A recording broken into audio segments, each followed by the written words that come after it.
How dare you? Why are you? He always does this. Just to rub it in my face. I can't even get out of this thing. What? You got a Rancor too now? His is bigger. What? Yes. Yours has like big crazy horns and shit. No, his is the cantina. His is the cantina. Oh my god. Edition. Oh my god. Listen, he has spikes. Listen, I'm not grateful. I'm very grateful for the adopted. He's got spikes. Look at him. Well, now he won't stop. See, he plays this game. Like I try to catch up to him, and then he just runs away. Stop running. No, my brother is just the Tard Wrangler of the two of us. He has to lead us around and be like, "Come on, come." Do you see his spikes? They're orange. Yes, they are. Quite nifty. And yours has big, gnarly horns. What are you crying about? No, his are orange. No, I get that he has the like spikes around his back and stuff that are orange and everything, but you got big, gnarly horns on the freaking head of the Rancor you got. Pretty cool. No, his are orange. Did you want what? You wanted orange? An orange spiked Rancor? Would that have made you feel a little better? No.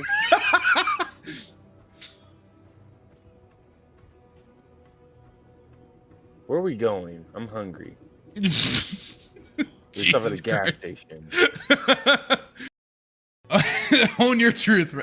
You know, it was difficult. It was at first. I mean, you just cornered me like that and everything, but you know, it's a little liberating now to know I can like Star Wars in more ways than I ever imagined.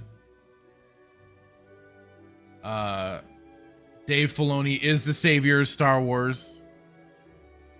KK is doing an amazing job. The people out there are just blind and can't see it. So yes, thank you. I can stop lying now. What? What the fuck?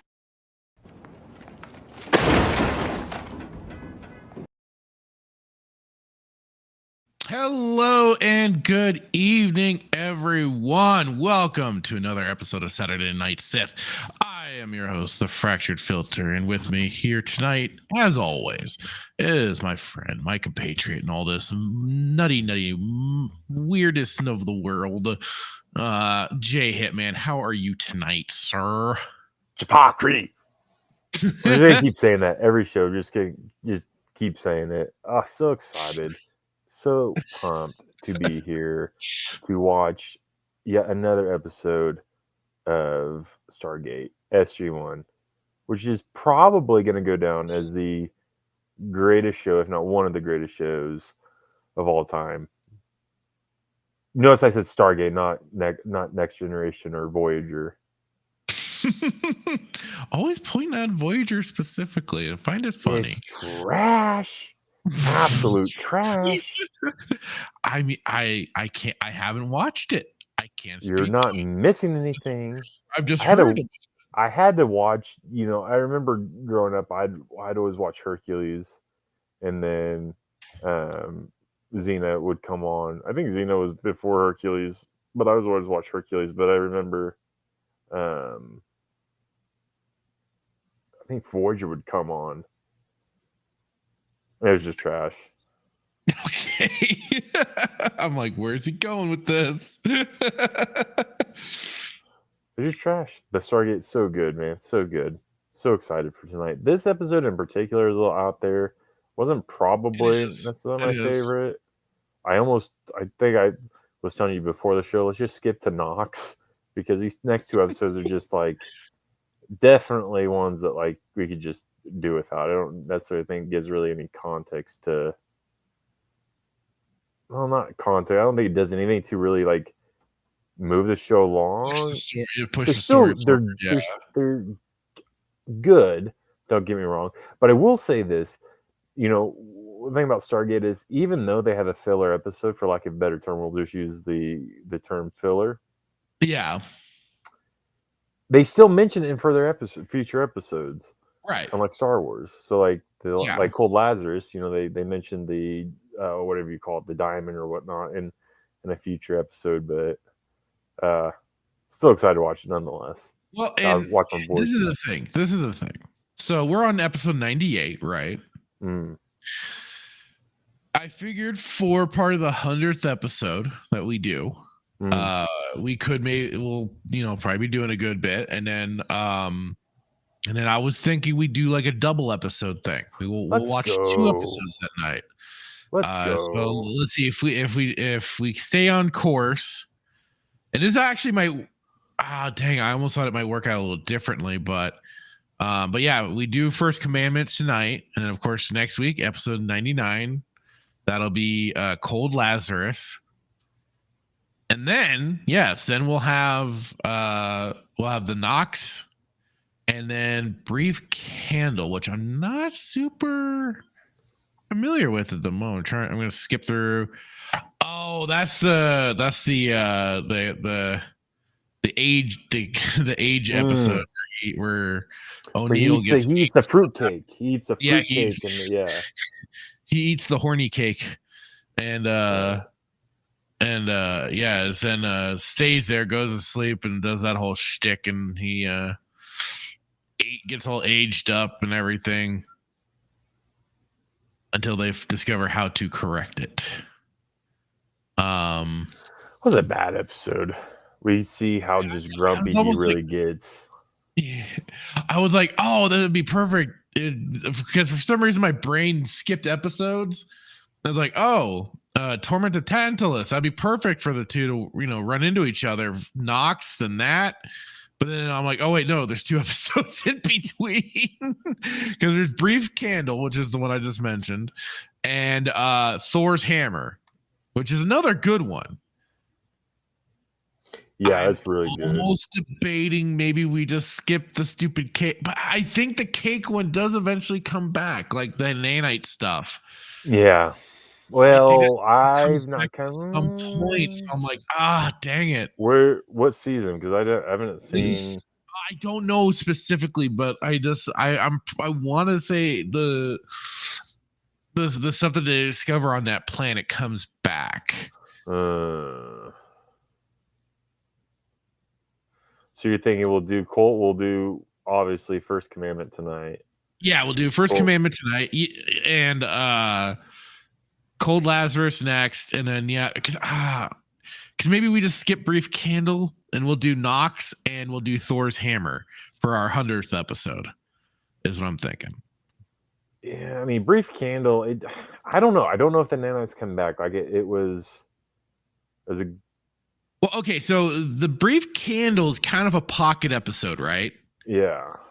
So here's what we could do, is what I'm thinking, is that we still will do Nox and Thor's Hammer, and then after that we'll go back and we'll watch Brief Candle, and then get back then into the Torment of Tantalus, which is the Ernest episode, I believe.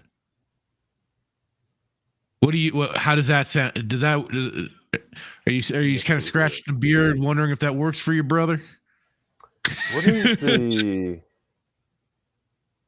I'm trying to remember Torment. Oh, Torment Tantalus. That's when where he finds the different That's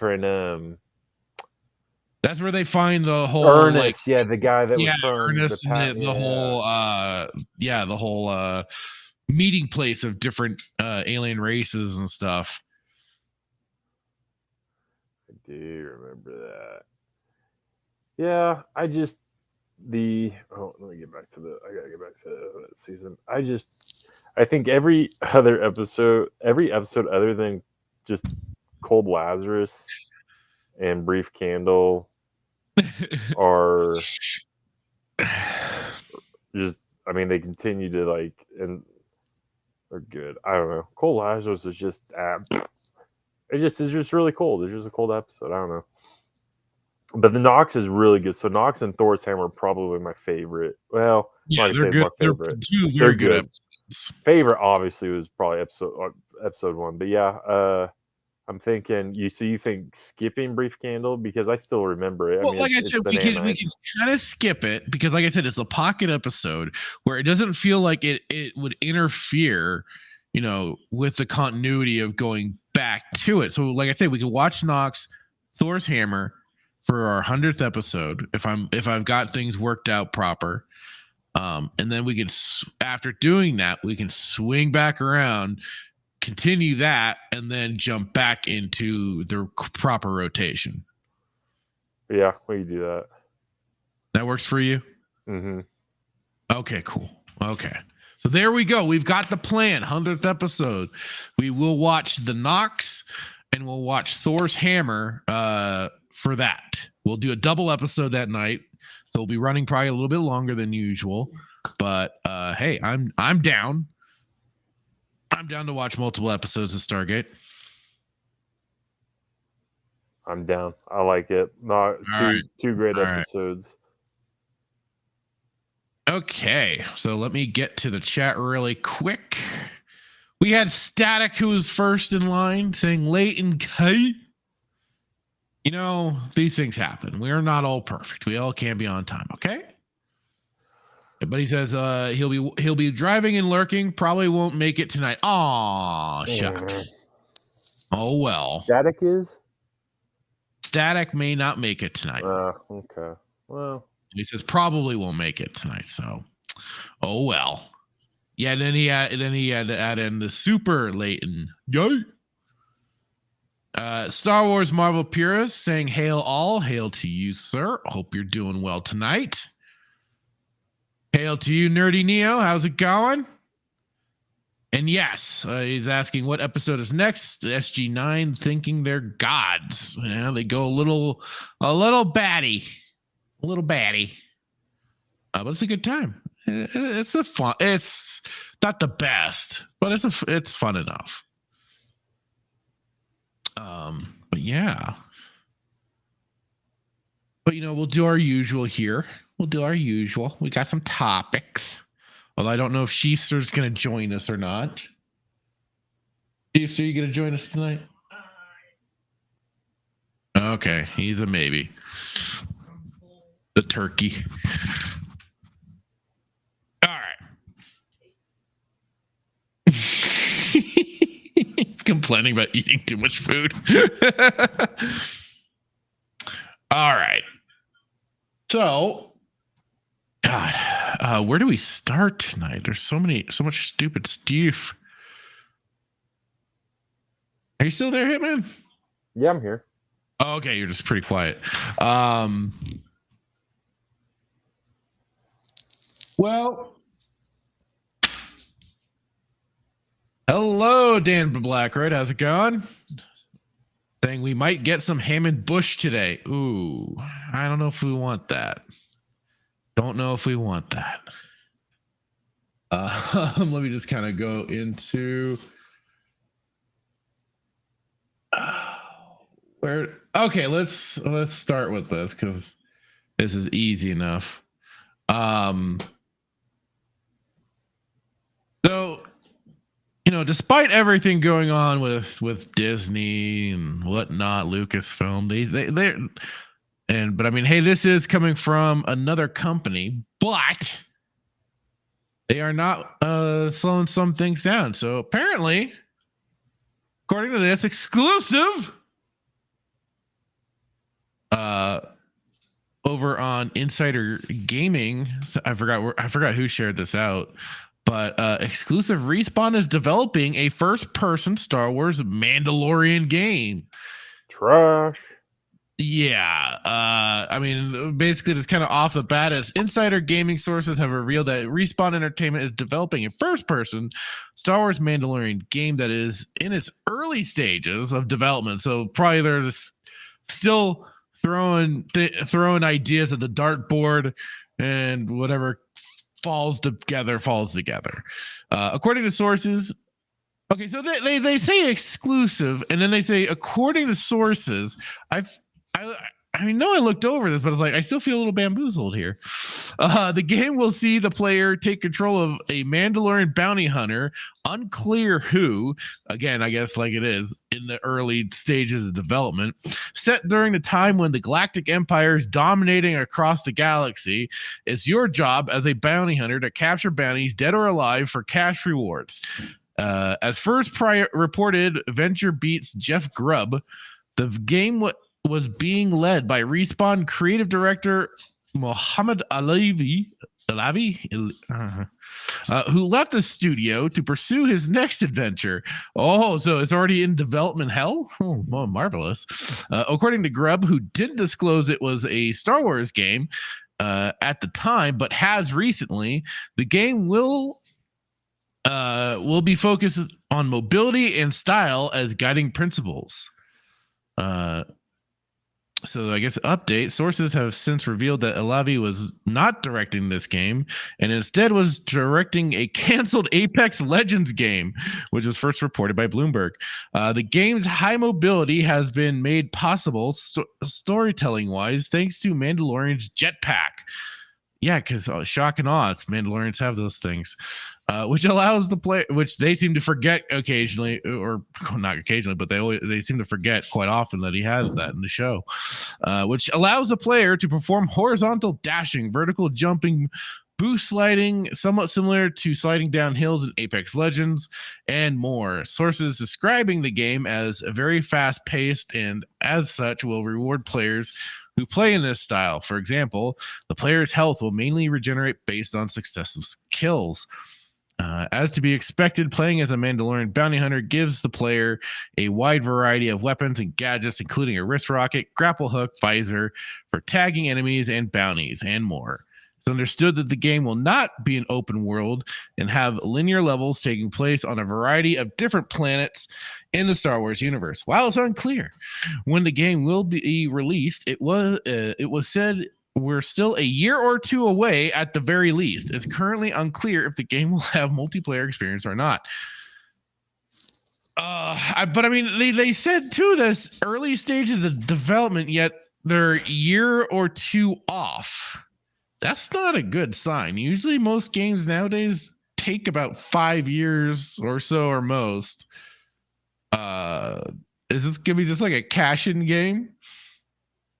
Makes me wonder. Probably. But I mean, personally, I don't see the point to it. This game. I don't see a point to a lot of the games. I didn't see the point to Jedi Fallen Order, which I did play, got it really freaking cheap when I did. But I played it. It was mid at best. I liked some of the gameplay aspects to it, but the story was shit, predictable, meh.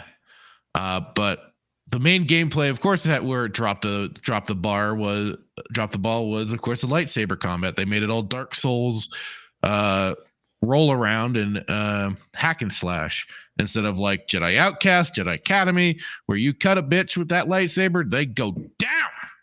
None of that, and I completely avoided Jedi Survivor. I let other people play it because I was not touching that piece of crap. And so, personally, I'm just in the realm more of why play that when, hey, and if you needed help, I could always help. But go and play, the original. Go and play Star Wars Bounty Hunter, the one that was on GameCube and PlayStation 2. I would say go to find the GameCube version, and get that one. Get the Dolphin emulator. Do a quick a Google search. Get, if you need them, some texture mods and stuff like that. Bada bing, bada boom. There you go. You can have a, slightly, basically your own, was it like a remaster or whatever edition, and play a true classic game. Something much more fun. And Although that was third person, I believe. But regardless, I mean, hey, you're sure there's like pre-Clone Wars era and everything, but you might as well play that instead of whatever. Like this is, like I said, sounds so. It sounds like a flimsy experience as it is. So, I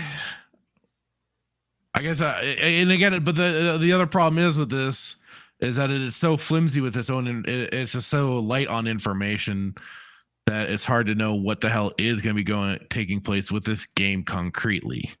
But I thought it was interesting all the same. Your thoughts, sir? Well, of course they make a game based off of Mandalorian, man, because everybody loves Mandalorian. It's the most trashiest. Well, I don't know. Andor gave it a run for its money, but you know, it's just also interesting that like they are making a game out of it, because it's like the Mandalorian started strong. Well, not in my opinion, but I'm saying generally speaking, I think people Right, in the collective fan base, and right, even and then it tapered off. You know, this was mysterious Mandalorian that started strong, that was willing to basically harpoon a guy and grapple the guy, and then cut him in half by blasting the door, and then it went into transitioned into. I don't know. Just transition. It's just crap show, man. And so they're making a game. Why? Is it really still? Is it still a cash cow though? That's the thing. That is, I mean, I think the thing is that Jedi Survivor and Fallen Order did gain. It was kind of like the Mandalorian, but for video games. It earned them a bit of, I don't know, clout, I guess, or something, but some good favor with that side of the fan base. Again, I don't know why, but yeah, especially after the EA's Battlefront 2 and the shitstorm that was, they were definitely needing something to pick them back up, and Fallen Order was kind of it. I still found it very.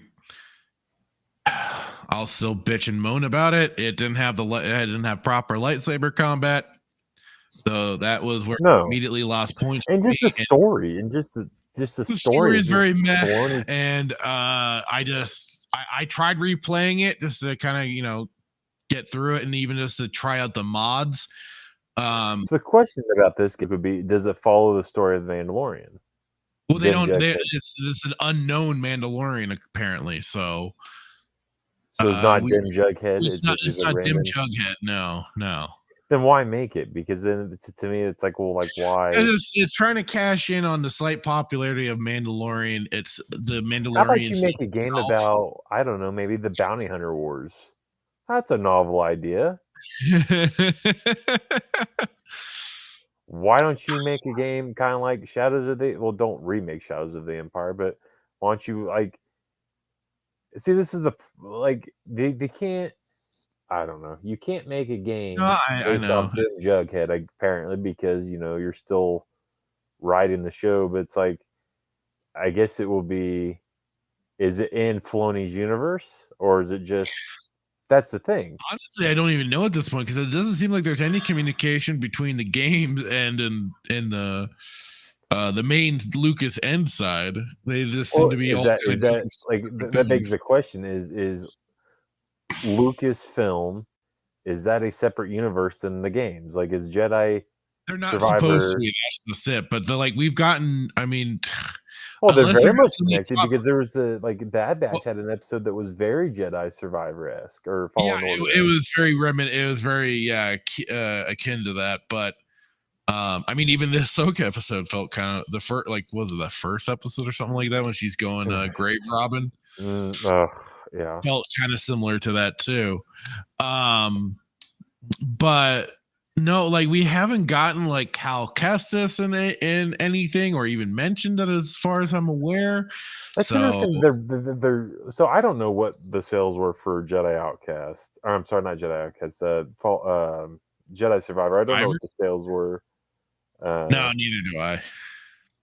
But Oh, I mean, it was opening with such a such a banger because we covered it. EA releasing statements on how yes, the game is going to be incomplete or buggy, and it were requiring a lot of day one updates and stuff like that. And people were still eating it up. But yeah. Yeah. I don't know the final sales on that game. Yeah. But yeah, I mean, I just thought, in the gaming world, it's a little bit interesting to hear what's going on. And I can't, again, it's like, well, why at this point, why even do it? See, even my dog's upset about it. But it's like, why bother with some of this new crap when the old stuff did it better? That's what I'm saying. Like, is this? That's why I asked you if it's within. I know the article doesn't say, but if it's within the Flynn universe, it's probably going to be trash. But even if it wasn't, even if they did, dare I say something about like Bounty Hunter Wars, I still think that you would have to get a really. It's going to be their version of Bounty Hunter Wars. Yeah, they're not going to do not be what the books presented. No, if it was what the books presented, then that'd be a different story. I'm sure there would be like some hinting, because Filoni likes to borrow from EU stuff while not claiming where it's from, but he'll do it. Hopefully it doesn't come to fruition because we just they have painted these. I wish Karen Travis would come out and write an article in response to this, because it's like if they do any type of bounty hunter game, they're just going to be a bunch of pacifists. We will no longer have the Candaces of the portrayal of Mandalorians like Candace was, right? Where it wasn't afraid to tell. Gone. Yeah. Well, no, right? Where you culturally you can't. Very long gone. Culturally today, you can't talk about glass in a planet. Well, they have feelings. The plants have feelings, and what about the animal life? What about it? You can't talk about glassing planets. You can't talk about doing what is necessary. It's like yeah. Well, and you know what? On that end too, for anybody that wants to hear the Mandalorian Wars stories from Candace, go and play Knights of the Old Republic 1. It'll be a much better time for sure too. If you want to hear a crybaby, just listen to Carthonasi. And then there's that. You shouldn't do that. It's not right. Where's my blaster? Get my blaster. So, but yeah, that's all. It doesn't make sense to keep making games if, again, because I had heard somewhere that Jedi Jedi Survivor was not profitable, or that's maybe subjective. I had heard ratings were not good, I should say. Possibly, I don't recall. I don't remember what we all saw. I would have figured we would have covered it, but it wasn't falling under this whole Sweet Baby Inc. bullshit. So I've not kept up with all of that. Maybe this game is being created by Sweet Baby Inc. Or maybe they'll have some hands in it. Yeah, I mean EA. What? EA was one of their partners, wasn't it? It's probably gonna be trash. Let's see. Yeah, Electronics Art but not Respawn necessarily, but still under EA's umbrella, leaves them open to that potential. So yeah, it'll stink. Let me get to the chat really quick from us going over that one. Dan Blackraid post-credit scene. Oh, the Hammond Bush. Duke Devil, how's it going, man? Saying hopefully, depending on when dinner is, I can join it for SG-1. Need a palate cleanser after Madam Web. Bradley, get in here. No excuses. Dude, you're bruh. Why watch that? Why? That's my question too, Nerdy Neo. Why first person and it should be third? I thought third person worked very well for the bounty hunter game, the original bounty hunter game. I don't see why not. Why do they make any of these decisions? Who knows? Nerdy Neo, you saw Madam Web? Why? Spartacus, woohoo! Another game where we get to see Mandalorian get their butts kicked. Yep. Spartacus, they fly now. They occasionally fly when it's conveniently remembered. Static says so. It's Batman. Hey, now let's not defame Batman. Has had enough to deal with at the time.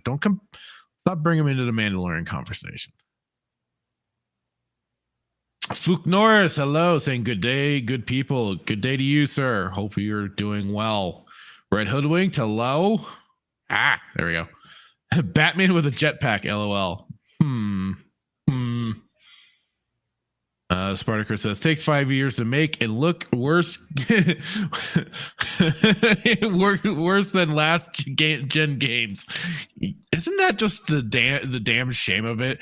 Like, my brother and I have talked about it because we watched this web series called Freeman's Mind, and the guy Ross Scott uses Half-Life 2 as the whole like part of the whole thing. And I was just looking at it the other day, and it really is funny just how good the texturing and stuff was done for that game. Like, yeah, some of the like maybe the model looks dated in a sense, but like the texture work makes everything still look like even some of the characters' faces, like especially the main cast, when you get to like Alex Vance and stuff, still look good today, in my opinion. But that could be I have retro brain. I don't know, but I still think they look good, and it's just like it's funny how from those old days of like developers that knew what the hell they were doing, but like passionate people, than people that were just very talented and knew what the hell they were doing and knew how to apply a lot of this stuff. I wish I had a lot of the old. There used to be some old screenshots that floated around of like comparisons from at the time. I think it was like comparing like Horizon Zero Dawn or whatever, that game compared to like the texture work to Half-Life 2, and there was just no competition. Like, yes, you could say the game looks beautiful, but like the character models were still what stood out for like Half-Life. And what they did to make the textures look as good as they did on the models. So some stuff you just wish you keep, but you don't think of it at the time. You just laugh and keep moving on because it's like, haha, this stuff is shit. Nerdy Neo says Fallen Order is by far the best thing to come out of Disney Star Wars, but that doesn't say much. It was so mid.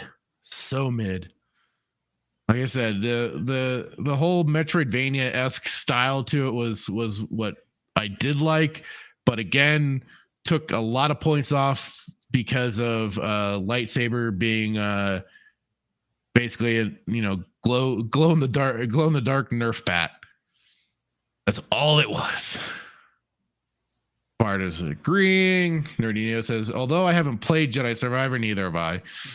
You can play the PS2 version Bounty Hunter via RetroArch and get achievements. That's my plan. RetroArch, and I'm gonna guess you're referring to. Hang on, I think I have it somewhere. Let's say not there. Where did I put that? Oh, there we go. The site is great too, because it's just basically a lot of it's site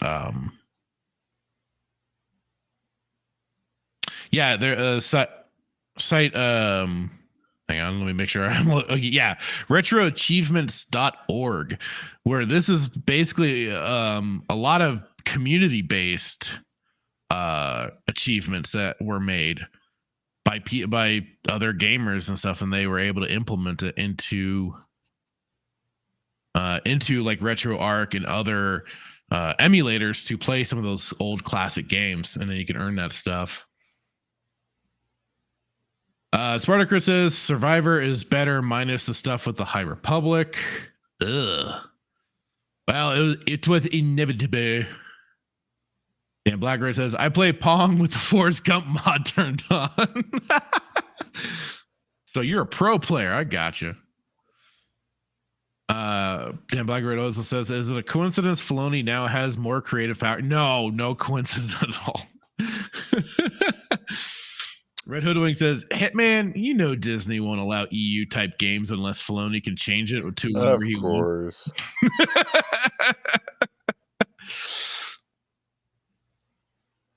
Spartacus, there's an intermediate novel between. Yeah, I heard about that. He wouldn't recommend it. Yeah, I heard that. Well, didn't they turn one of the characters bisexual or something like that too? Because you gotta make sure and insert that shit in there. Spartacus says, I believe Disney did do a Bounty Hunters Wars. Ugh. I think they did they? I know they've been kind of. It might be in the comics, but I don't know. Peter Advocate Timon says, "Hey yo, Fractured Filter, how's it going? Hope you're doing well. Welcome to the party." But yeah, no, this stuff. I swear.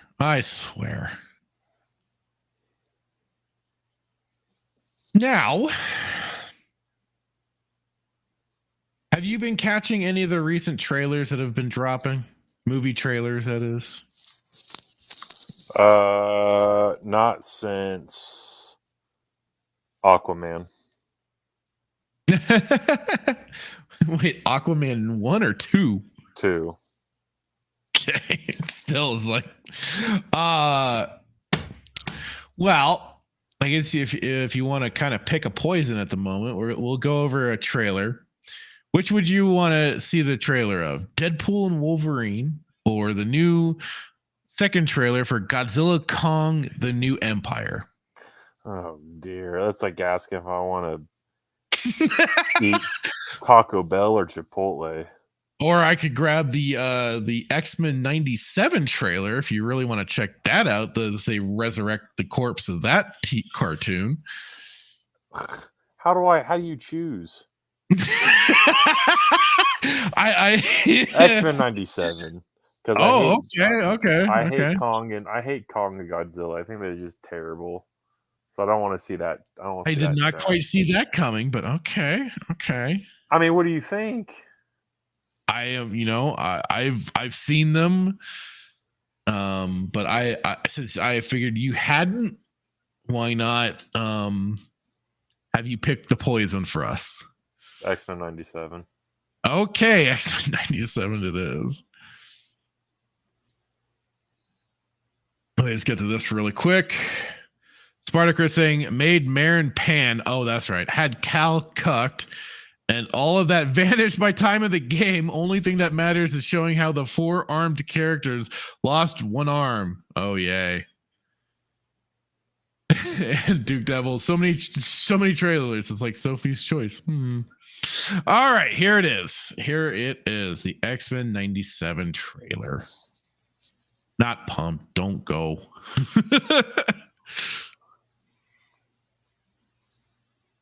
Okay. Watch the series finale of X-Men next Saturday morning. Check your local listings. I'm grateful to have the chance to say goodbye. I am proud of you. What's Lex Luthor doing there? X-Men. Fate lies in our hands now. Now.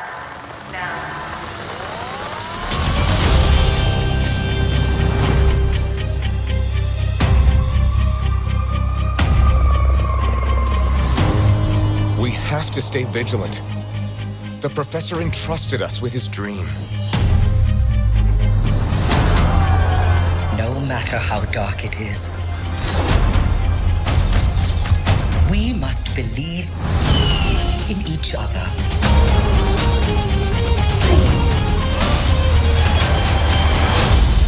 We get this done by working together as a team. Jeez, Bob. Keep buzzing in my ear.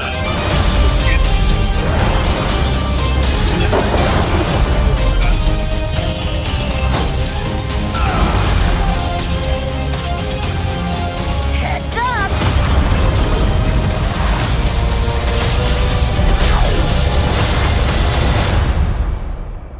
To me, my X-Men.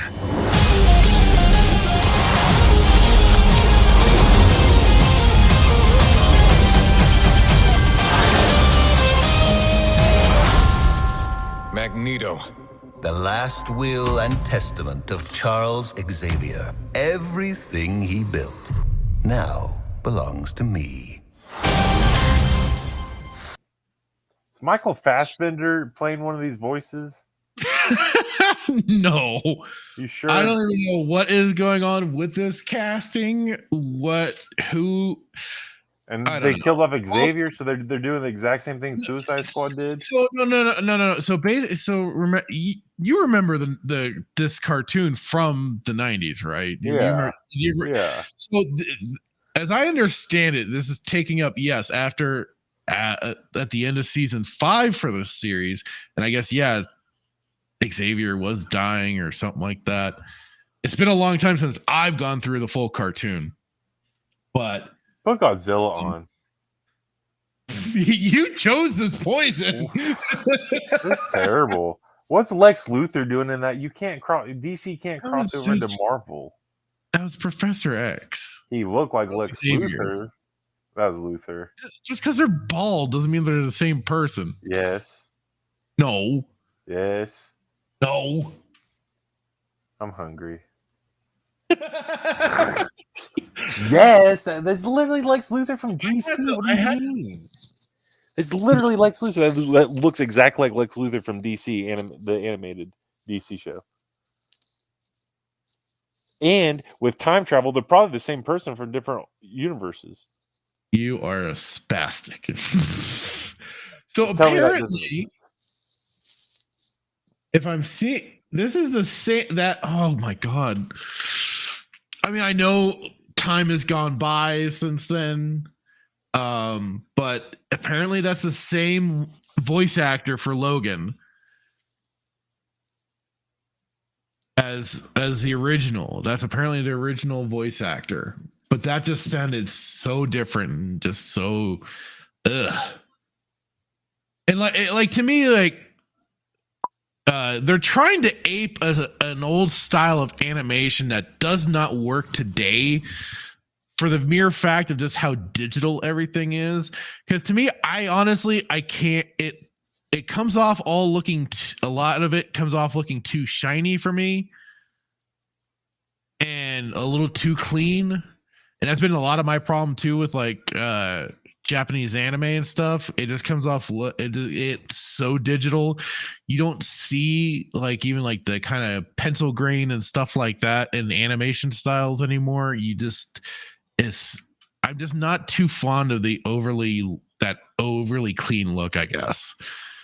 But they're trying to mimic it, and it's just not coming off well.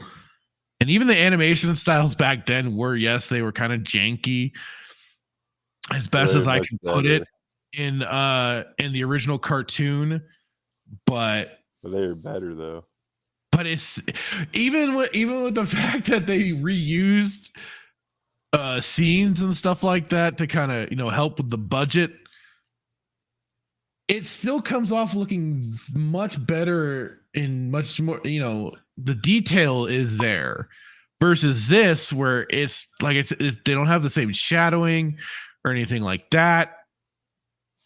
And then so I was watching Beelzebub this morning. I believe. Yeah. I think it was that. And they pointed out very clearly this would not work.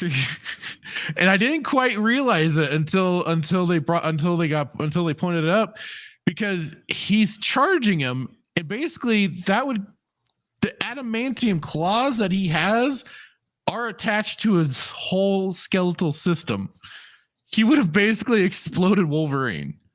Mm-hmm.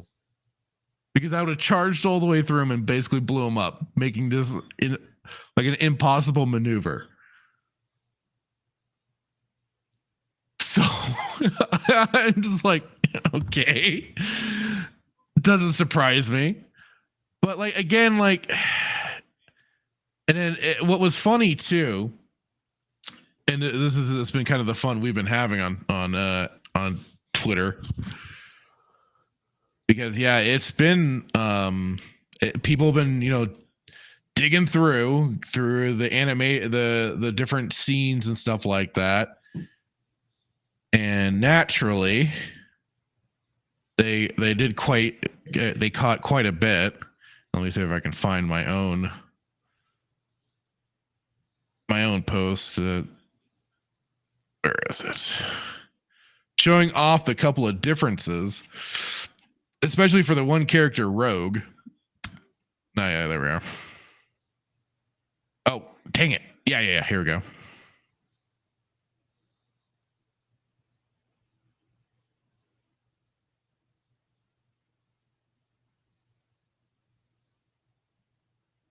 So, original Rogue, very curvaceous.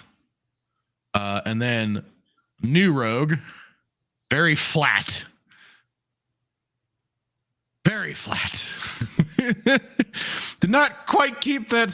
I mean, it's funny too, because like you even see better shading and stuff in this in this one little quick cell that somebody clipped out from the original show versus this. Yeah, they nerfed the women because you can't have the sexy women's no more. Because I'm trying to.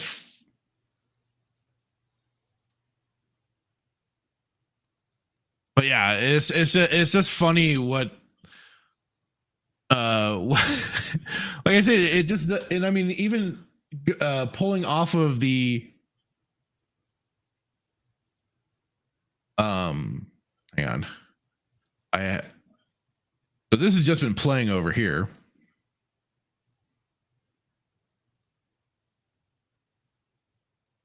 But it's like even just kind of watching this for what it is already, you're already seeing it looking a lot better. Oh, now available on DVD. I'm doing some free advertising. There you go. And like I said, some of it still can look kind of jank, but then also a lot of it like the close-ups and stuff still look very good. And yeah, Meteor Advocate Timon, definitely like the female characters looking a lot more manly. They got the man jaw.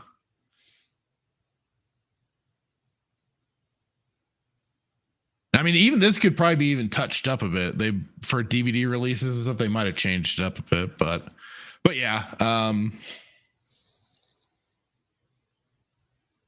It's not good. It's not good. And like I even said in a post, I have no personal intention of watching it. Never did. I enjoyed the original cartoon for what it was back in the day. But if you pay attention, you can rewatch it and see how they represent some people in that. But otherwise, it has that place of good nostalgia in my brain. I'll leave it there. I have no intention of watching this new crap. Hell, I've given up Star Wars. I have no intention of watching anything else new that comes from I should say Disney Star Wars. I have no intention of watching anything new that does come for this. So yeah. I don't know what much else I could say. But yeah, here's kind of where people grab that Rogue shot from. I mean, some of this happen so fast. Even I think the Sentinel is missing kind of part of its face.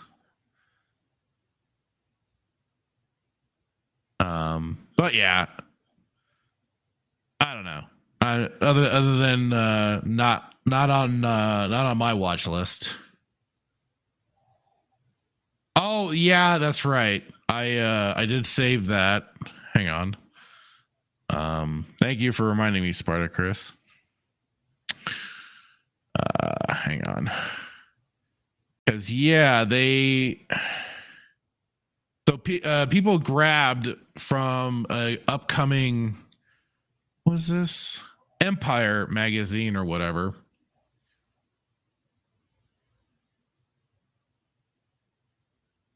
And I made sure and saved the screenshot. But as you go to Morph here, the death of the shapeshifter Morph in the original animated series, it didn't stick, obviously, was shocking for young viewers. Even as a kid, I guess I was just kind of like, all right. Because the character was only around for like an episode before he got killed. And even then he wasn't like a main sticking point. It stuck with DeMaio. Quote, he really set the stakes, he says. Further quote, and he had a very interesting relationship with the team because of trauma. This is a lighter take on the character who is non-binary and has an interesting buddy relationship with Wolverine. The character's past with Mr. Sinister, the show's villain, could also come into play. And as has been basically like to some of the weirdos out there's like because shapeshifter automatically means non-binary. Okay, I don't see how that's relevant, but okay. But yeah, even though the character was shown to be in a male form in the original cartoon, they aren't sticking to the original cartoon. And I've heard there's differences with the original comic version of Morph, but they're continuing a cartoon that already set things up. There, what is it? It applies to more than, I guess, just Disney Star Wars. They are the only consistent thing they're good at is being inconsistent. So yeah, they're certainly and that quickly dropped after the trailer. Like people were digging fast and presented that. So oh, Duke, why do you got to remind that shit? God damn it. It's not been good for the X-Men, let's just say that. And this show is probably not going to do it any further justice either. Any last thoughts for you, Hitman? My brain's broken. I don't. Just one show. I'd like to have one show where my brain doesn't break. You mean a television show that we watch, or just this show, the live stream? Both. Both would be great. It would be, wouldn't it? It would be. It would be. And you got Bradley over here just reminding us of stuff. Yeah,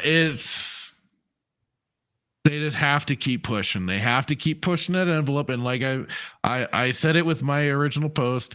Yes, they were subtle back then, but now it is just going to be completely in your face. For sure. Like a drag queen shaking its junk at you. That in your face. Yeah. It's not going to be good. Not going to be good. Are they still doing Skeleton Crew? Last I knew. Which was supposed to be like the binary thing? Yeah. Yeah, I think they're supposed to be doing that too.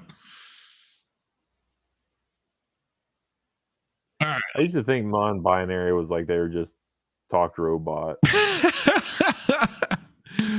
think Futurama did a joke like that. Oh, Futurama. What a show. Red Hoodwinked. Why, Hitman? Why? I think you might have chosen poorly. Nerdrotic said that the beginning part of the X-Men trailer is the only part that's good. Everything else after Professor X death scene is worthless. I'd say the whole thing was worthless. Although hang on. Yeah, Spartacus, see you later, dude. Thanks for hanging out. Hopefully you'll be back for Stargate.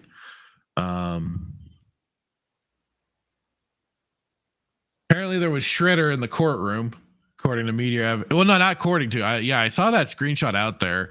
As the media advocate Timon points out, it looked like there was Shredder in one of the courtrooms. Red Hoodwinked is saying it's not Lex Luthor.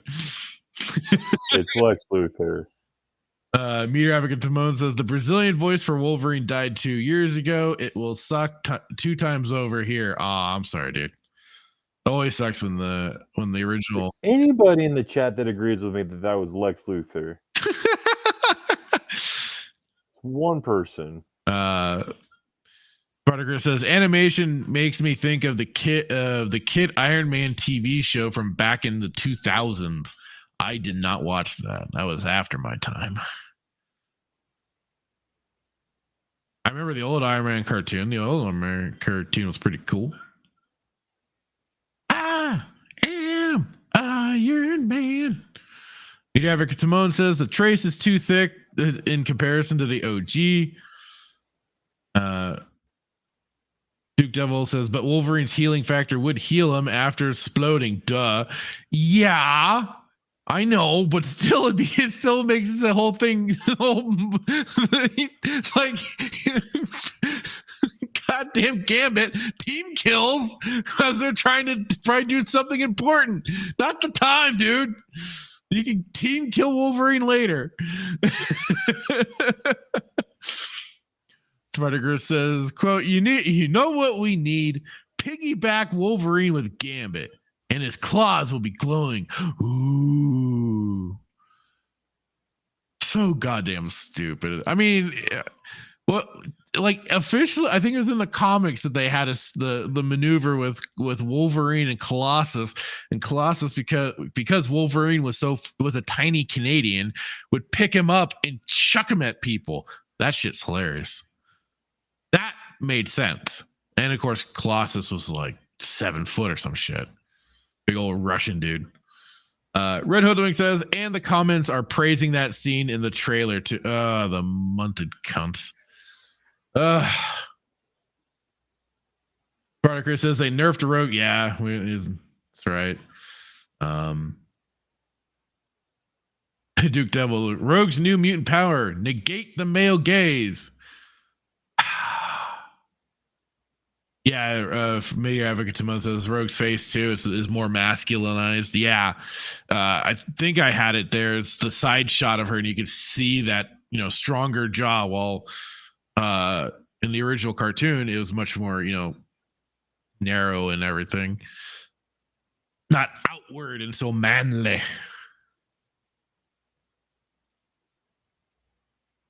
Yeah, Spartacus says they want human beings to be androgynous. We talked about the non-binary.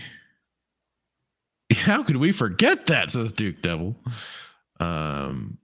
Fooknor says Brie Larson can play Rogue now. Aw, darn. And yes, quote unquote buddy. I'm sure they'll do that. Well, actually, that probably leads into what Duke Devil. Well, it's let's all remember in the recent Krakoa era of X-Men comics, Scott, Jean, and Logan were in a throuple. Yeah, things were getting weird. They can't help themselves. Static says no one was connected to Morph. This is horse crap. Indeed. Red Hoodwinked asks, then why isn't Martian Manhunter non-binary? He can change his form. Has he been changed to non-binary yet? Hey, man, you're more the DC. Not that I know of, but don't give him any ideas. That is a dangerous thing, isn't it? Duke Devil saying Deadpool trailer gave a little bit of hope. Just because you can shift, share you that can hope, shapeshift doesn't mean you're binary. It does, yeah. It does. No. But Duke, I'm glad you got hope out of it. I just felt very ambivalent. I was like, meh. It just, I don't know, like the fact that it is getting more, is going to be probably more, just that bit more Disneyfied.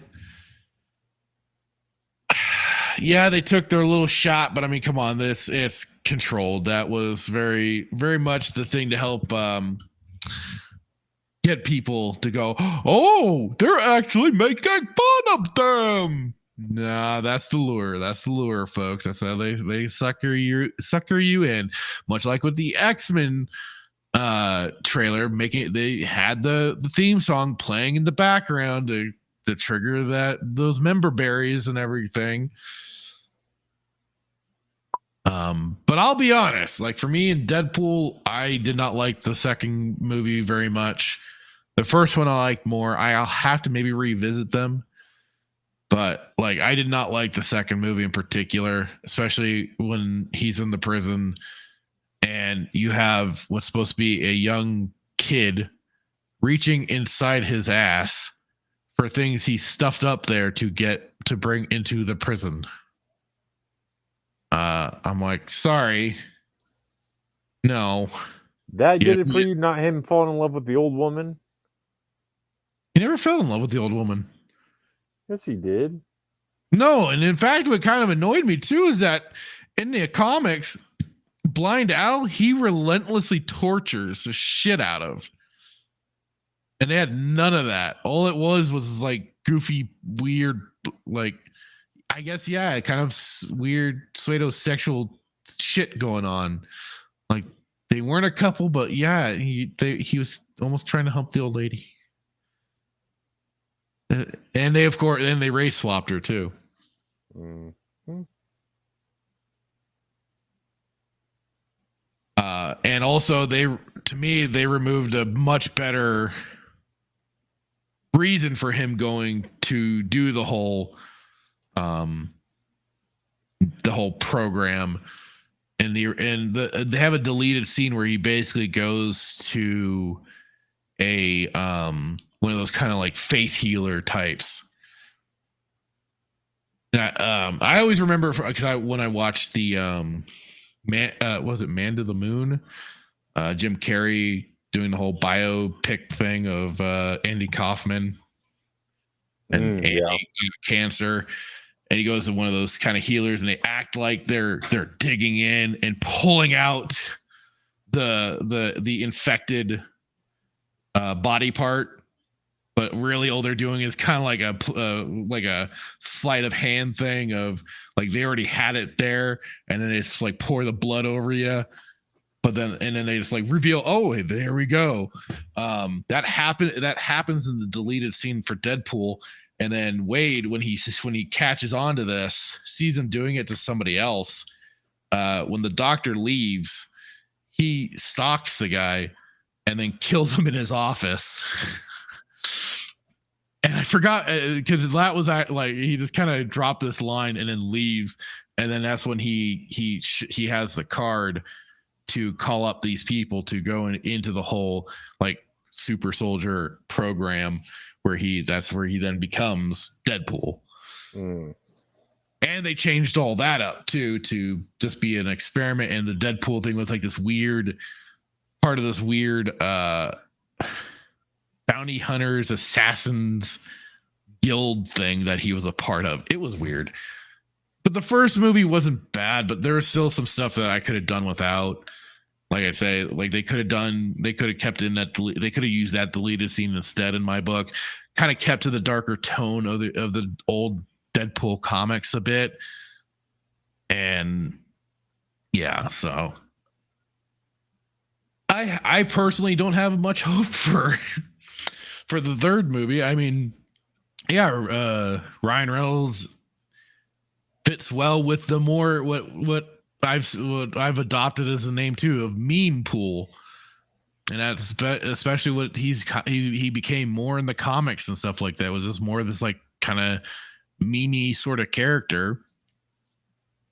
Yeah, I got nothing against memes and shit, but like when your whole gimmick just kind of waters down so much, it just kind of lost its flavor. So Yeah. you know, and I mean, he's already kind of like this own like parody of Deathstroke. Yeah. He's like Deadpool is Wade Wilson, while Deathstroke is Slade Wilson, I think. Say that again. What was Deathstroke's real name? Like Slade something? Slade. Yeah. Yeah. Wade and then Wilson. Wade Wilson for Deadpool. Yeah. They even made fun. They even kind of pointed that out in like they had a crossover comics too of DC and Marvel. Where you're talking about amalgam? I think. Well, they did their whole little crossover event. Yeah. And Deadpool met Deathstroke. They kind of made fun of it there. I mean, obviously way better than Deadpool, but I mean, you know.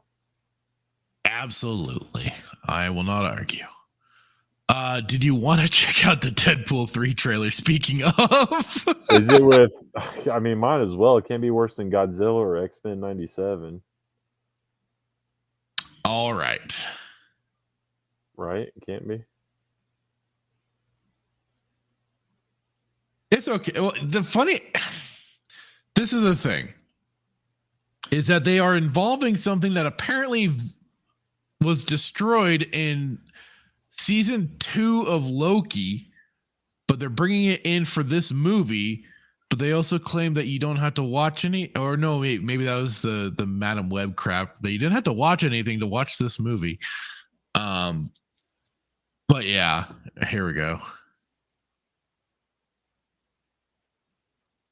Happy birthday to you. All right, okay. It's been a challenging few years, for sure. But I'm happy.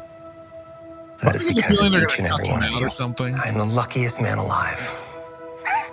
Make a wish, buddy.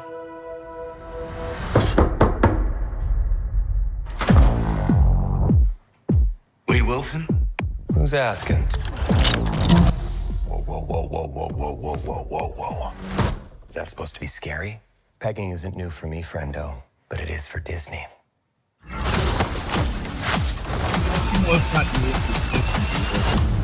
Gotten their hands on enough. Mr. Wilson, you appear to have soiled yourself while unconscious. I wasn't unconscious. Who are you? Why am I here? Walk with me. Wade, you are special. This is your chance to be a hero among heroes. I smell what you're stepping in, Sensei. Your little cinematic universe is about to change forever.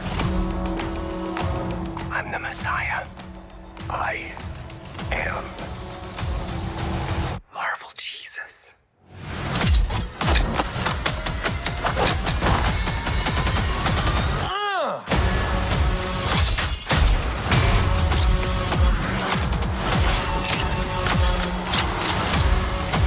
God, please! Oh my fuck!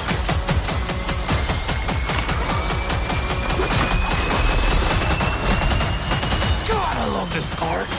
Wait!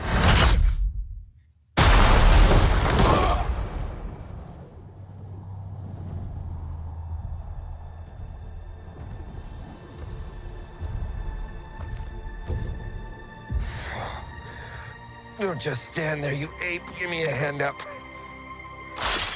Nope, I'm actually okay. Thank you very much.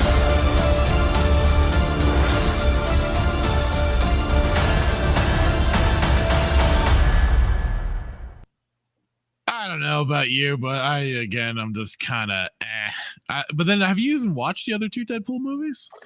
I watched the first one. I didn't watch the second one.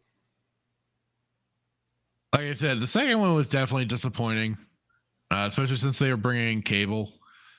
I was hoping for some good shit from that, but nah. Oh, look at this. Godzilla vs. Kong, the new Empire just showed up. Trash. This dude looks like Gorilla Grodd. What does he have on his arm? Looks like Gorilla Grodd. Do you want me to play? We'll play that trailer next. Let's finish. Warner Brothers did this. Warner Brothers is doing this. You already know this is absolute trash. He literally has some type of metal boxing glove on his hand. All right, so Deadpool and Wolverine, we're in agreement. It stinks. All right, do you want me to pull up Godzilla Kong now? Because it sounds like you got some stuff to say about Godzilla Kong more than you do Deadpool.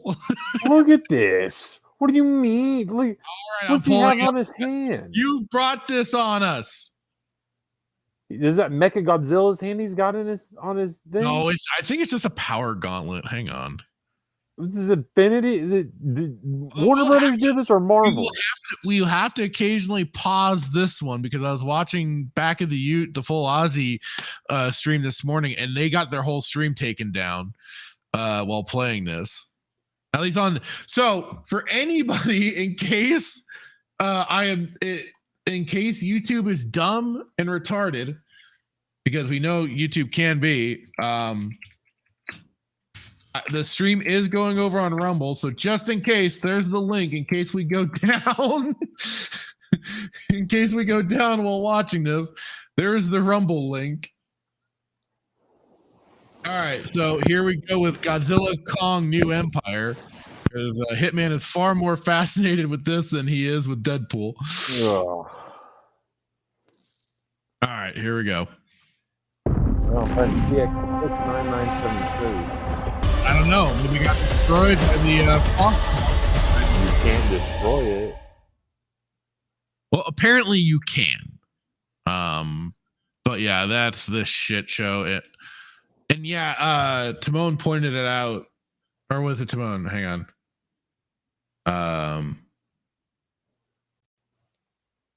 No, sorry, Red Hoodwinked. Like he said, like this whole in the beginning, and it reminded me too, with at the pyramids and the hand coming out from the sand and shit was very like Transformers. Yeah, like this whole bit. Now, like I said, according to what they established with Skull Island, Kong was the last of the last. They've done nothing but screw with their own lore and basically retcon it at every opportunity. And I know like the director of -1 has kind of compared what Legendary is doing to the Showa era. But I mean, God, the Showa era was definitely seen as much more loose anyways. It did not seem as tight as a continuity. Like, I think the only one that was meant to be more of a direct sequel was Godzilla Raids Again. Then that was it. And then after that, it was kind of off to the races. I know I was kind of watching some reviews and like they're kind of saying that it's supposed to be like, you know, kind of, you know, direct link to direct link to direct link, but you know, they quickly forget about the previous movies. So I've always just seen each and every one of them as very much a standalone film.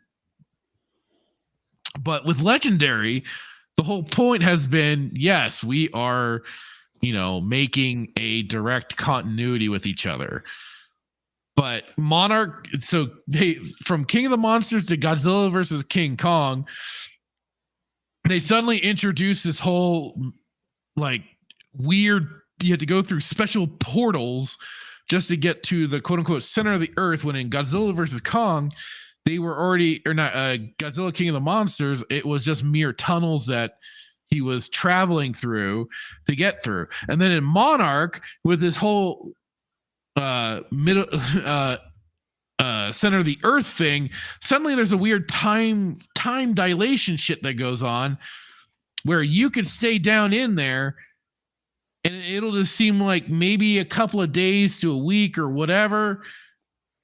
But on the real world, in like our on the surface,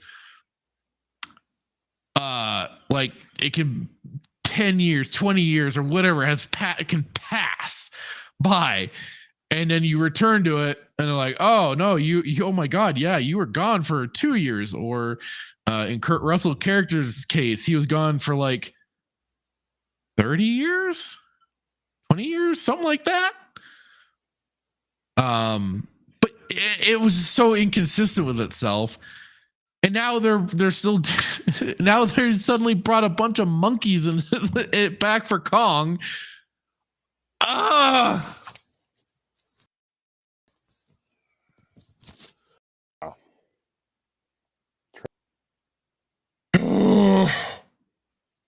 wanted to like this. I wanted to like it. I did. I wanted, there to be actually good Godzilla, but now they're making it dumber than the Showa era. I'll always gladly, any day of the week, watch this freaking old 60s, 70s Godzilla movies, even probably the most horrible one, Godzilla's Revenge. And that movie's a piece of shit. But Ishiro Honda did what he could with it. He put in a bit of some funny enough, like for the time, the problems going on with the whole heavy industrialization of Japan, and then with basically having latchkey kids, with the fact that both the parents were having to work. The kid, the way he was kind of coping with it, the parents were frustrated about it. He did what he could. But it's like, I just don't know with these fucking movies. I just don't know. Especially since, like I said, they were trying to build something, I thought. But then I've had an issue with the whole thing since King of the Monsters, so. Well, you have King of the Monsters was great. I don't know what you have, but this is classic I almost said DC, classic Warner Brothers production. This is crap. This is Flash level freaking, like, just animation, graphics, CGI, whatever it is. Terrible characters, probable story, terrible interpretation of Godzilla. I'm not even a Godzilla fan, per se, but like, he looks like trash. Kong looks like with a gray beard. These monkeys are around. Well, especially Caesar. It's like Caesar from Planet of the Apes somehow showed up with all these bunch of monkeys. Where is the whole premise of Kong versus Godzilla, or Godzilla versus Kong, was this dorsal fin axe hammer thing with that mysterious signature.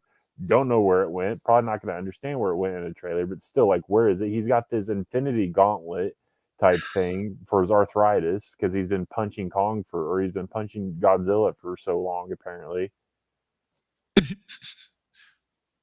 And then it just has like a whip and chain on it. So it's like, this ice breath thing is what destroys the axe. Yeah. Is Godzilla susceptible to cold? But no. So how did that destroy it? Because the whole axe was supposed to be from Godzilla's dorsal fin. Yeah, I know. I don't know. So, I don't know. Well, maybe that just like the axe handle or something was destroyed. Who knows? Get another one. It's wood. I especially don't like the redesign. I don't like the redesign of their Godzilla. Like, the whole freaking pink dorsal plate looks stupid. I can only imagine like how this could have looked at this. Hang on, where was it? Near the beginning here. Like, this could have potentially looked cool if he was more like in the all red and shit instead of like this weird pink color. And then like this, I don't like the redesigns of the spines, his overly now like thin look. It didn't work for this.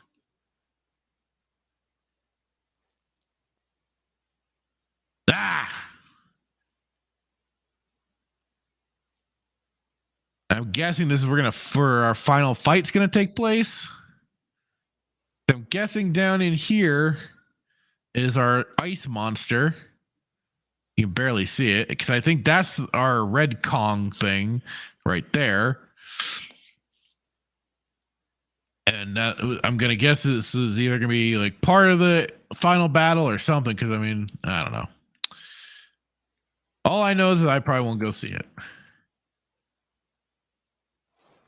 Yeah, definitely not. Anybody else, you can have fun. Me, on the other hand, no thank you.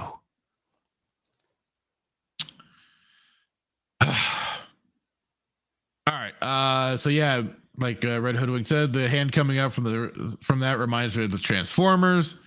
And yeah, Duke Devil, I just pause it every now and then. Yeah. Deadpool is a Disney shill, confirmed. Meteor Advocate Timon says the girl who is the key to everything again. I know. I thought that too. That definitely came into my brain. That popped into my brain as well.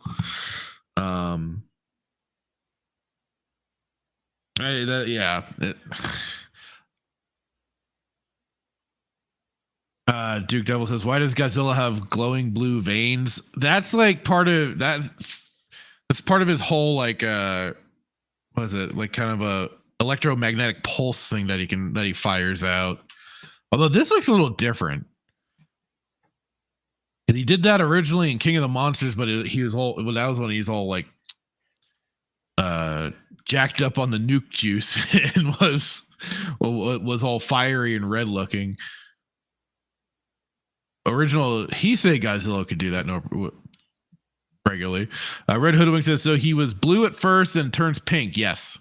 He went Super Saiyan. He went from Super Saiyan Blue to Super Saiyan Rose. Duke Devil says, did he get the LED upgrade like I did with my new desktop? Yes, that's exactly it. He changed the RGB colors. Kong mated with Godzilla. Don't give them ideas, Timon. They'll do it. Just give them time and they'll probably do it. Duke Devil says Planet of the Kongs. Yeah, pretty much. Meteor Advocate Timon points out Primal Rage 2. That was a fun fucking game. The fatalities were tough as nails to do, but it was fun as hell. Blizzard and Chaos were the two monkeys. The two gorillas you could play as. Blizzard, I think the name is kind of self-explanatory. He's kind of like the Sub-Zero, but monkey.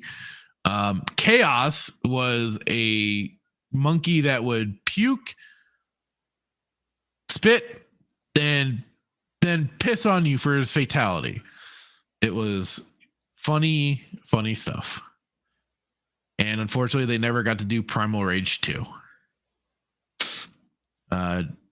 Dan Blackroyd says, yeah, I had Black and White 1 and 2. Both were fantastic. 2 definitely made it a lot more fun for like the monkey combat or the monster combat and stuff like that, and like some of the city growth and everything. Fun game. Sheevster, even though he could just jump in here. Who also says, I was thinking Primal Rage as well. Worried the P monkey was gonna show up. I mean, we haven't seen everything for that movie, so that for as far as we know, the monkey might pee on Kong. Just saying. Timon says Pinkzilla. Yep. Dan Blackroyd, I think that was Peter Molyneux, a Peter Molyneux game. It was, yes. He liked his God games, and it was part of Lionhead Studio. Well, I don't know if Molyneux had any exact direct involvement, but it was part of Lionhead Studios. So, and that was his baby back in the day. Yeah, I'm with you, Red Hoodwink. Don't like Pink Godzilla. No. And Timon liked the Super Saiyan Rose. Like you say, Dan Blackroyd, because they didn't watch that movie. They didn't watch shit. Blackroyd says, nothing in this Godzilla Kong universe has made sense from the start. They kill off the only likable lead actors and keep changing the backstory and lore to suit whatever they want for each movie. Yeah, exactly. And yeah, when they killing off Serizawa was a big mistake because he was kind of the heart of it. And like it was, even in the goddamn Monarch show, he gets one name drop and then that's it. Even though it's basically like, and this is a problem too. And King Kong, the Godzilla King of the Monsters, it's already established they had no military involvement, but then Monarch, that stupid show, is basically showing no, military was always involved with Monarch since the start of it, apparently. Like, what the fuck? I hate that show. That show is garbage. I don't know why I watched it all, but I did. So pumped for you. Oh, it was bad. Not to mention the heavy ESG freaking lesbian gay shit that they spent a whole episode on for no reason.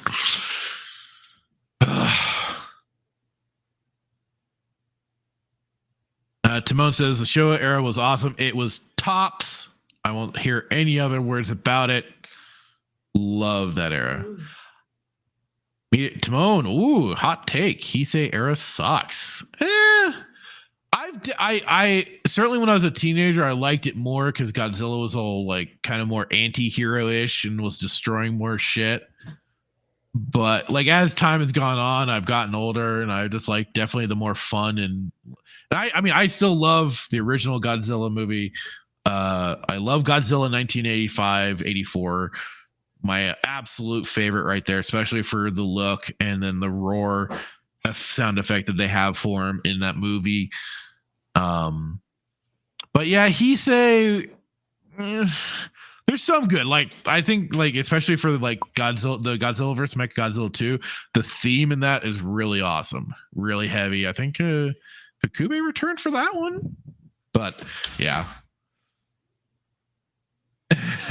For everything Sentai writers, and Kamen writers, I gotta watch more Sentai series. I gotta start and check out some of the Kamen writers stuff.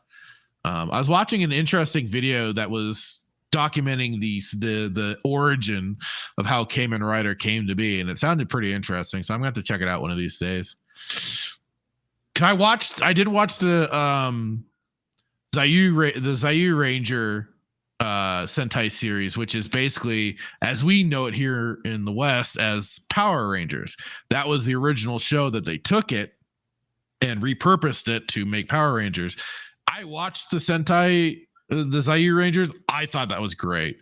I loved it. As cheesy as it was for like the whole kind of like, because I mean it's technically like kids programming, maybe teens and stuff like that. So they kind of have their whole episodes of like don't be bullies and stuff like that. But like I thought it was still great. Like just the way they handled some of the storylines was actually pretty good. Red Hoodwink says, I like to think that they were going for a Godzilla 2000 look, but that would mean they put thought into it. So I don't know my own, if this would be a hot take of my own, but the Godzilla 2000 suit look and everything, I was never a big fan of. I didn't like the way the spines jutted out the way they did. I'm just so much more of a classic look for Godzilla, either like the Heisei kind of look, or definitely like, original to Godzilla, the original 74 Godzilla versus Mechagodzilla look. Definitely some of my favorites out of that, but otherwise, yeah, like I was just never a fan of this 2000 the Millennium series. But the Godzilla, Mothra, King Ghidorah, all monsters, all out attack, that was some good shit. And that was like a savage Godzilla too. Dan Blackroyd says the ice blast charges the axe, and now Kong can use the Bifrost. Oh Jesus! Was there any Rose Godzilla in the history of Godzilla? Oh, there is. Well, so the Millennium Godzilla, the spines were kind of more pinkish looking, but not like this. Not to this like weird glow light effect. I don't care. He says it's an ape, not a monkey. I don't See, this is the problem. See, so it's like not you, but you sit here and you complain about King of Monsters, and then we watch this trash. It's like King of Monsters is like King of Monsters is definitely much more favorable to me. Favorable. It's freaking the PS for Legendary. Yeah, it's much better. It's much better. What's the word? PS de Resistance. Resistance. Yes. Compared to this. Hey, Paul Hadoken, how's it going, man? Saying howdy, peeps, howdy, sir. Paul probably thinks this is trash too. He probably thinks King of Monsters is like the creme de la creme compared to this. Dan Blackroyd says Bryan Cranston couldn't even get one full movie. Dude, that was the biggest cock tease too for the 2014 Godzilla. Like all the trailers were acting like Cranston was gonna be in the movie, and he's only in it for like what, maybe 30 minutes. And he does like some of the most dramatic acting too. And it's like, what the fuck? He's dead. You killed him. You bastards!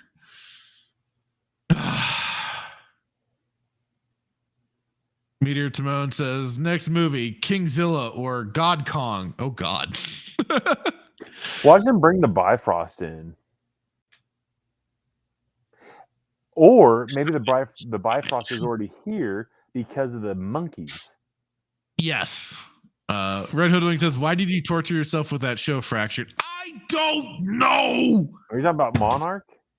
Yeah, Monarch. Monarch wasn't that bad. It wasn't that bad. You didn't watch it. You didn't watch it. You didn't watch it. Stop it. Stop it. You did not watch that piece of trash. They had the dude from Game of Thrones. What? What dude? Yeah, the dude, the Tinian guy. Tinian's dad. Charles Dance? Yeah. Oh, they didn't. He wasn't in the movie or in the show. He was in Godzilla he was in Godzilla King of the Monsters, yes, but then that was the only time he was in a Godzilla thing. They vanished him after that, even though he was apparently the one getting the Ghidorah head. And then he vanished. No, he's in Monarch. But no, I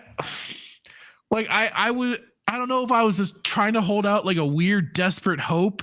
Like, oh, maybe this will be, because like it was. I thought Kurt Russell and I don't know, and his son, I think were probably the best parts of it. His character was kind of interesting, but they did have some dumb shit really like just freaking forced into that. They had moments to pull off some really cool shots, but they never did. I had the intentions of like I was going to try and do some like reviews, maybe kind of like how Raging Rhino does his reviews for like Clone Wars and stuff and Bad Batch or whatever. I was going to try and do something like that, but then like I watched it. I just went right in and started watching it. I was just like, oh no. And I don't know. I guess I just, like I said, I was just holding out some weird, desperate hope that maybe this will be good. Maybe, just maybe, I'll get something out of this that'll not be complete trash. And it turned out to be complete dumb trash, and not even fun dumb trash, just trash. It belonged right in the goddamn bin. It was sad. It was, and like the one monster fight is maybe 5 minutes, but I think that's being a little generous. It was horrible.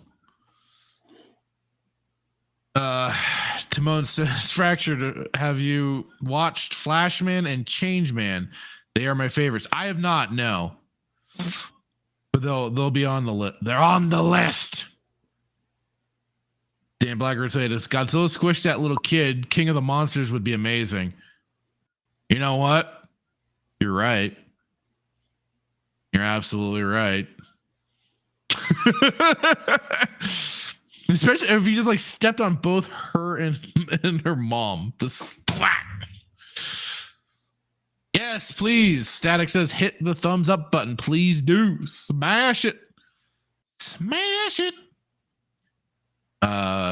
Red Hoodwink says, I stopped watching it after the LGBT episode hit, man. It was bad. That I should have stopped right there too. And it was just so also, oh my God.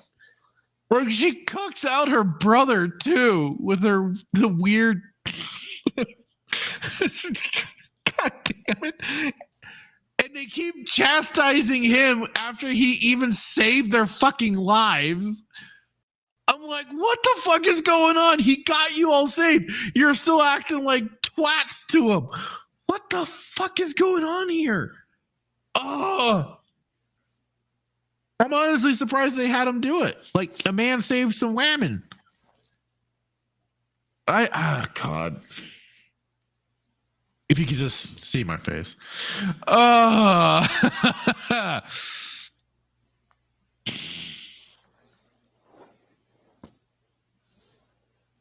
Well, if you ever wanted my own frustrations, well, there you go. You still didn't say why Monarch was so good, though. How dare you? Oh. How dare you? Yeah, Red Hoodwink says I had a feeling they would. It's like I didn't want to be negative towards it. I was trying to be positive, and you know what? This is what you get for trying to be positive. You get suckered into shit. I need to learn my lesson. This isn't the first time this shit has happened.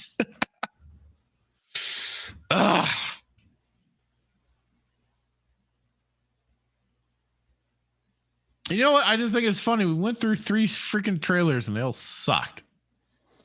Yeah, which was the worst though? Considering, I'd probably say the worst for you was Deadpool, especially. We didn't even really talk about it. I mean, we talked more leading up to it. Well, I did, but well,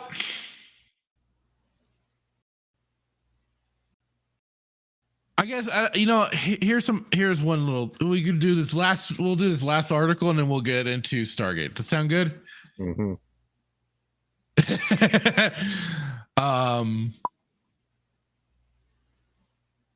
So this, I thought this was kind of interesting. I found this thanks to Melee Games. He posted it on Twats. But yeah, so Alan Wake 2 is Remedy's fastest selling game, which take that for whatever you can, but hasn't recouped development costs. Maybe that deal with Sweet Baby Inc. Didn't work out so well for you guys. Maybe did you pay him a little too much? Or that dipped into whatever costs you're doing for the game itself. The game was expensive, and then you're bringing in weird, goofy, quote unquote consultants. Darn, what a shame. Anyway, so I guess Remedy finally breaks silence on Alan Wake 2 sales, revealing an impressive figure that still wasn't enough to recoup the game's development costs. Alan Wake 2 still hasn't recouped its development. That disclosure was accompanied by some specific sales figures for Alan Wake 2, which look promising enough to suggest that the game will manage to break even in the near future. But what is the near future going to be? 1 year, 2 years? In the gaming world, it needs to be now. They need to basically recoup. Movies as well.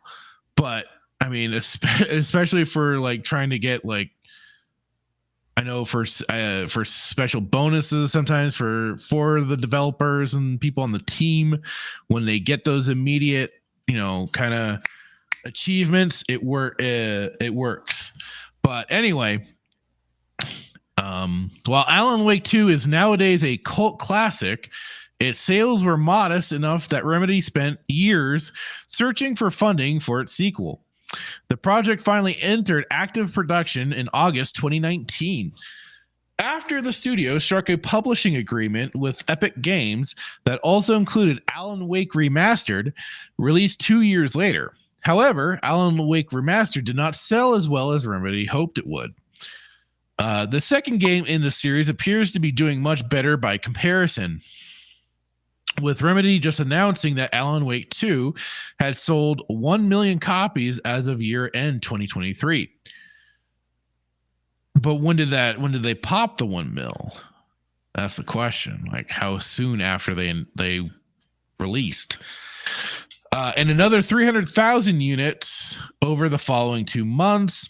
That makes it the fastest selling title in the studio. So this is just for the studio. This isn't like gaming, like the whole genre wide. Not like some game like COD, Call of Duty, or Grand Theft Auto, where they basically break records for the industry. With the group specifying that Alan Wake 2 over 50% more copies in its first 2 months than its last flagship title, Control, managed in its initial 4 months on the market. Even so, the project has yet to break even. Oof. Although Remedy assured investors that a significant part, quote unquote, of its development and marketing expenses has already been recouped. Shucks. But yeah, so December 31st, 2023, 1 million. February 1st, 2024, 1.3 million. You gained that 300,000, but like it is, you're not getting it all. The studio has revealed that its latest title has sold 3 times more digital copies than Control over the aforementioned periods. This achievement has helped by the fact that Alan Wake 2 was a digital exclusive. Okay. Remedy previously attributed the decision to forego the game's physical release to a desire to deliver a AAA experience at a reduced price. For reference, Alan Wake 2 retails $59.99 on consoles. On consoles and $49.99 on PC. A $10 discount compared to typical contemporary big budget games on those platforms. Because now it's $69.99 for just the base game, even digital. It's a big budget on those platforms. The games will appear. The game still appears to be on a course to break even sometime this year. Will it be this year? I think the Steam is like a good Steam sale or something like that. Maybe they'll get some extra, but I mean, then it's still gonna be at a reduced cost. With Remedy saying it expected to enjoy quote unquote excellent long tail sales. Quote, a great game can generate excellent long tail sales. And we expect this to be the case with Alan Wake 2 as well. In late 2023, Finnish outlet Helsingin Sanomat reported that Alan Wake 2's budget was in the ballpark of 75 million, of which some 21.5 million was earned for marketing, citing analyst estimates 1.3 million sold. 1.3 million sold units, ostensibly generated around 60 million in revenue. Once storefront cuts are accounted for, the fact that this figure still isn't enough to recoup the cost of Alan Wake 2 underlines how AAA game development has gotten significantly more expensive in recent times. Remedy's past disclosures suggest that Epic Games Publishing would be taking 100% of the game's revenue until Alan Wake 2 breaks even, and 50% afterward. Oof. Alan Wake 2 may break even sometime in 2024. While many Epic Games Store exclusive. Oh, so this is an Epic Games exclusive. Ouch. Oh, that must be why Heel vs. Babyface finally started getting on the Sweet Baby Inc. train.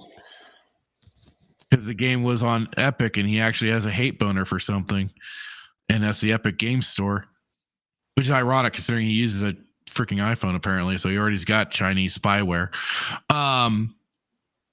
But Epic Games Store exclusives eventually make it to other PC storefronts, and the fact that Fortnite maker directly financed this particular project makes it unclear whether the decision to have Alan Wake 2 skip Steam will ever be revisited. I mean, you cut out the Steam market, you're cutting out a big chunk. And okay, so that answers my question from earlier, though. So, but you know, if you do put it on Steam, that'll generate more sales, yes.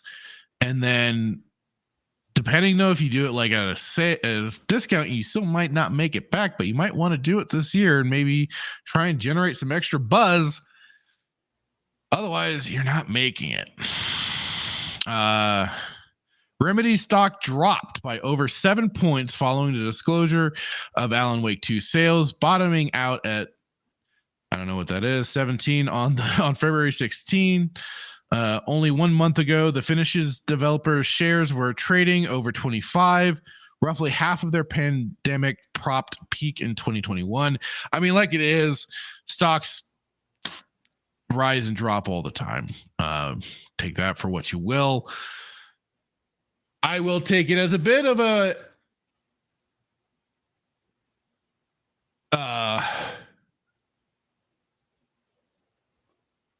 victory there, that hey, they are not they're not meeting that the sales that expected. Though the one thing is, like, I liked what Sam Lake did, who was unfortunately one of the lead guys for this project, and he's the one that created Max Payne. I love the first 2 games to death. It's just sad that, you know, like so many falls into these traps, and it's the whole thing of, okay, so is it which company? Is it the company as a whole for Remedy? Is it Epic? Because again, this is falling under the Sweet Baby Inc. umbrella. They were happily touting that, hey, we have, what was it that they did? They did some consulting. I mean, I still they worked on character arc, voice, and sensitivity reading.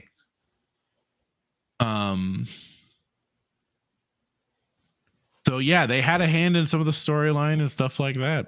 It's sad that you would hand over and allow people to, you think people as artists and stuff like that, you'd think they would want their vision, right?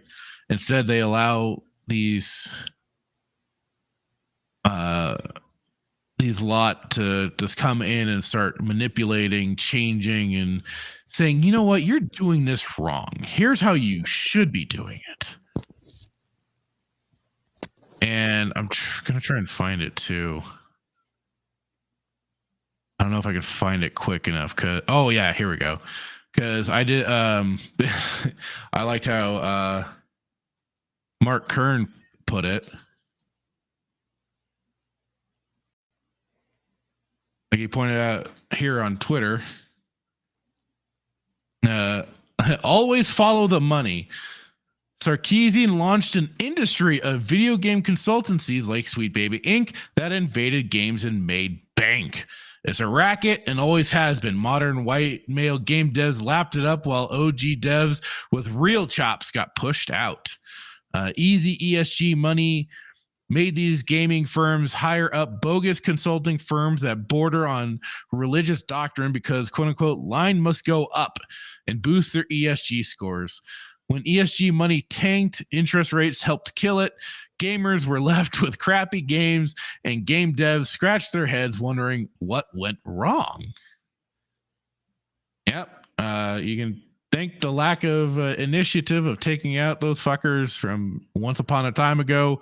Sadly led to a lot of this crap, at least for the games industry. Talking for games industry itself. It's sad, but it's true. And you know what? I'm sure there are good people that work at Remedy perhaps. But you know, kind of get what you deserve at the end of the day. Sad, but the gaming industry or anything. No, I want it all to burn at this point. So, yeah, that's at least a one good. Hey, that we'll take that as a good, right? That's a victory. The Dubs. All right. Static 2020 says this is great news. I've gotta love the energy. Now, how many of them got refunded? Good question, Red Hoodwinked. Good question. Nerdy Neo says Control is Remedy's best game. I never played it myself. I remember hearing mixed things on it, so I can't comment fully on it. Never played it. I played Alan Wake, the first one. I enjoyed it, but like I said, for Sam Lake and what he's created, I'll always much more prefer playing. I'd replay Max Payne 1 and 2 before I'd replay Alan Wake myself. You think Google doesn't have spyware, says Static? Oh, no. I'm well aware of Google's chicanery and bullshit that it gets force fed onto phones. I'm no stranger to it. Even Microsoft does. No. I just think it's just funny to, be to cry about that one and yet still use something that is equally heavily spywared. I don't know. I just think it's funny. Hello, Forking Around. How's it going? It all needs to burn. Google has spyware, but incognito mode prevents it from spying. so we think. Timon says Schadenfreude. Yeah. All right. Are we ready to begin some? Yes. Stargate? All right. Let me send out the link so people can join us in here if they want to, or I'll even throw the Discord link so you can come on in and join and watch. Actually, watch the episode and not just have to listen to it. Oh, I forgot that. Dang it. I forgot to have you test it with me. There is the link going in there. I don't know if Spartacus is around, but there's him.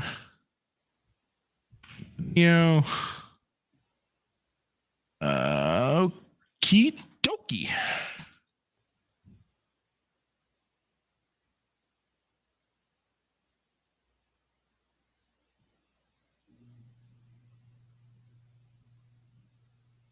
And here we go. For anybody that's in there in the watching around, here's the rare moment I drop this. Boom. There's the Discord link so you can come in and watch. Just make sure you're turning off your microphone and anything. He says you won't be potentially joining us in here.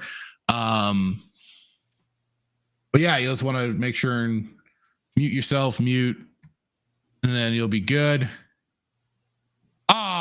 No worries, Nerdy Neo. Thanks for hanging out with us, though, dude. Says I'm just about to leave for a birthday party, so I can't join tonight. No worries. Thanks for at least hanging out for us for this length of time. But yeah, let me play the clip, and we'll start moving over to that.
Let me now head into the channel there. Oh, we got somebody else. Awesome.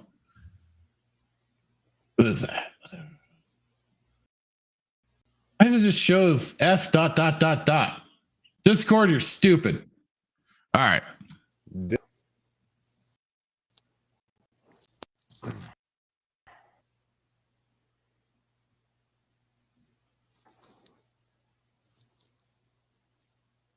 All right, and let me know if you hear this, Hitman. Are you hearing that? Yeah. Okay.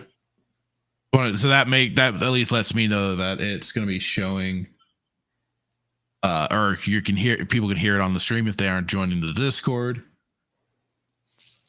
Okay. Here we go.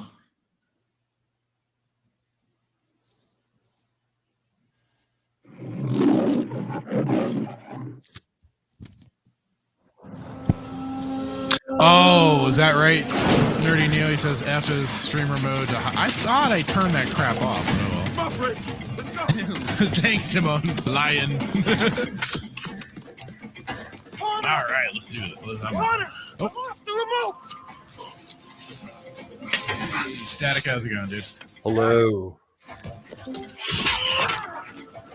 Just in time. We just got started. Yeah, we'll see how long I get to stick around. Okay.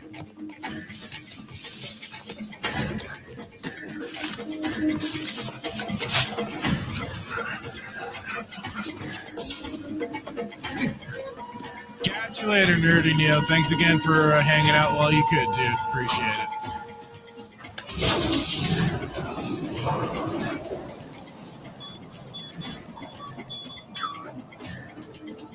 Fricks!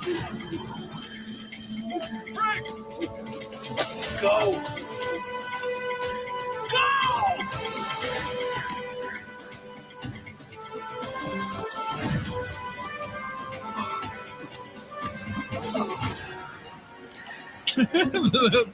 The helmet guys are funny as hell looking.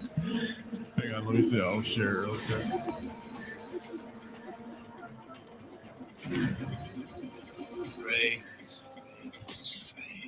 For anybody that's not in the, I'm disappointed in you, the Discord.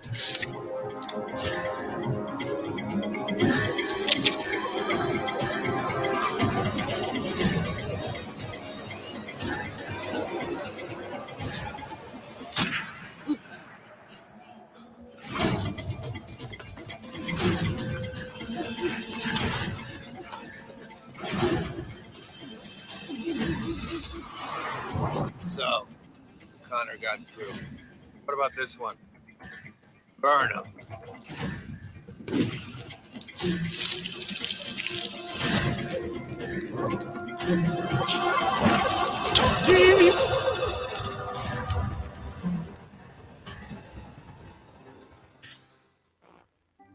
Is it just me, or did it kind of sound like someone farted at the end there? I didn't quite catch that. No.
For a planet with a UV radiation as high as this one's supposed to have, the plant life seems to be doing very well.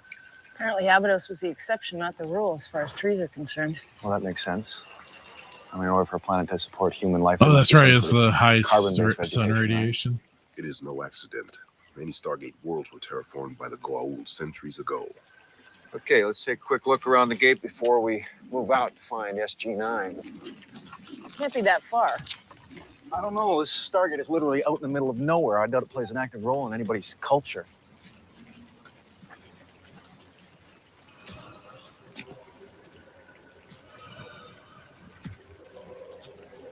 Is there a problem, Dr. Carter? No birds.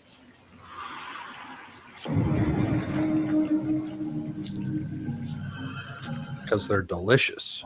The one source of food on here, damn it. Any wonder they went insane? So there should be a road up here or something. Or Jack? Guys? Black Ninja. Okay, don't shoot. Very White Ninja. Advice. Colonel O'Neill. Lieutenant Connor. All right, come on. All right, Connor, what's going on? Command received your signal 6 hours ago. No one came through. Why? Hanson. Where is he? We need to No. Don't. Why? Frakes. Heap.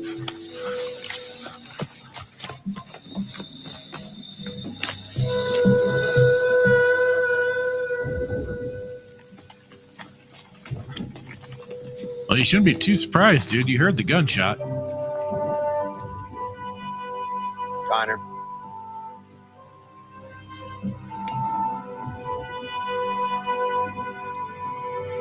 Connor. I need to know what happened. Permission to speak freely about a superior officer, sir. Yeah, go ahead. He's lost it. He's out of control. Captain Hansen? Maybe it was He's insane in the membrane. radiation. What are you saying that the sun did this to Frakes? No, sir. Captain Hansen. Oh, if that did it to him, he'd be all fried. Trying to get back through the gate. I don't buy that. Sir, we were trying to warn Command about what's really going on. The people here, they believe he's their god. Because you came through the Stargate. No, you don't get it. Hansen believes it too. Carter?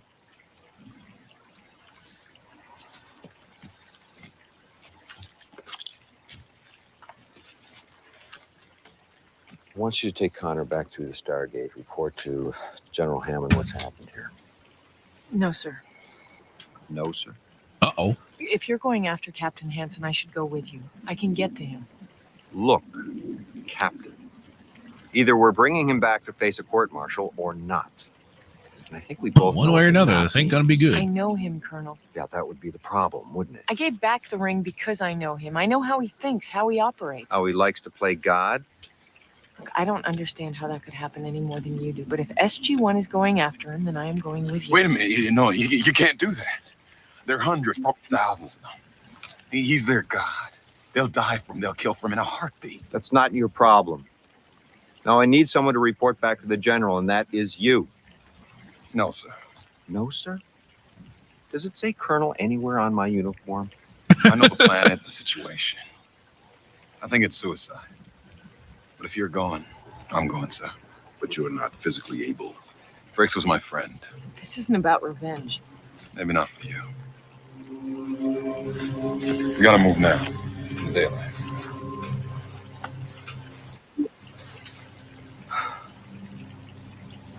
Welcome to the party, sir. We're off to see the wizard. Evening. I hope you pack lots of sunblock. Oh, we're mostly undercover. The probe's data indicated that shade, even heavy cloud cover, won't protect us. It can be pouring rain and we'll still burn. She's right. Then why on earth are we traveling during the day? We're not on Earth. People here live in caves. I think they used to be mines. They only come out at night. They're probably still after me, sir. To Oz.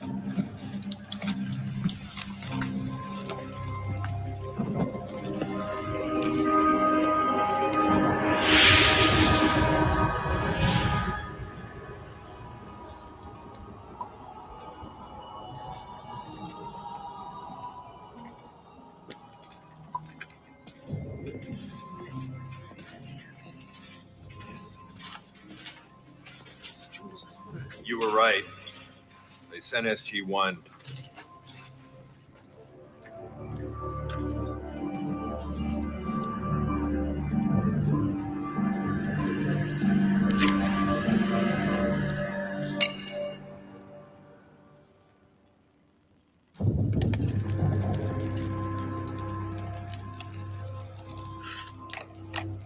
This tastes like chicken.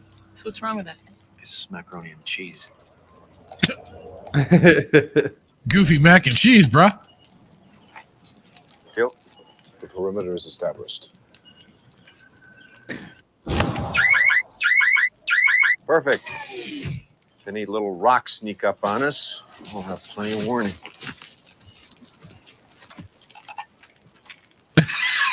Chief Sir says, I see. This is why I didn't come on. I sensed it. A Sam episode. I saw that seemed to live very long in the sun. What's wrong with Sam? Something like this actually happened. I mean, the SG teams are supposedly made up of well-trained professionals. But when we first met the cave dwellers, they immediately bowed down to us. Thought we were gods. Well, that's a fairly common phenomenon. I mean, it happens. Except Hansen didn't deny it. Told us it might be safer if we allowed them to believe he was their god for a while. Said it was the system of government they needed to retake their world. And you were okay with that? Frakes was our anthropologist. He agreed with Hansen that it might be safer. But the longer we stayed here, the stronger they believed. In our 4th or 5th week here, a young child wandered out the caves and must have gotten lost. Hansen went out after him. He was gone for 2 full days before he came back, carrying the child barely alive in his arms. Cave dwellers must have loved him for that. Yeah, they did. He wasn't the same after that. You're saying that that's what sent him over the edge, the sun? It wasn't any one thing. If it was, me and Frakes could have seen it coming. Done something about it before. Before what? There were a few cave dwellers who got the idea that Hansen was just a man like they were. Thanks to Frakes and he had them tied to stakes and left out in the direct sunlight. If they lived 7 days, they were allowed back in the caves. Number of significant biblical events took place over the course of 7 days. By then, they were blind. Giant bleeding burns all over them. Just took them a little longer to die. Personally, I'd rather eat a bullet.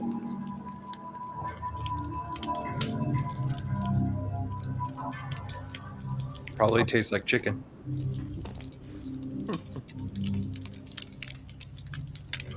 Everything tastes like chicken. Why is that?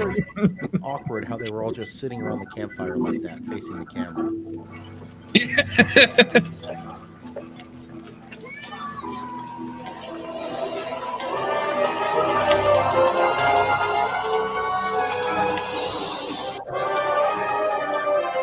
Well, it's like Power World. It does. We're just missing the slave creatures. Then we just got regular slaves.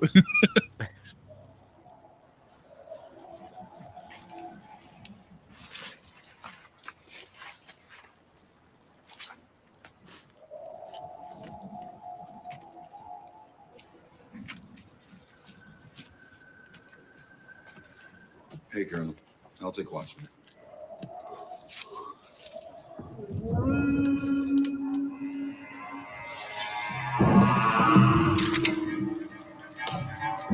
The eggheads are coming.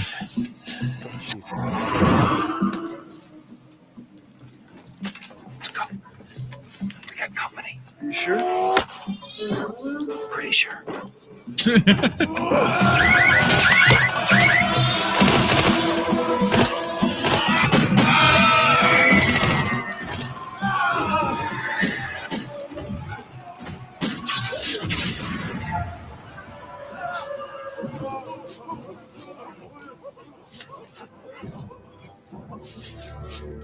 It appears they are gone. Yeah. Connor? Connor?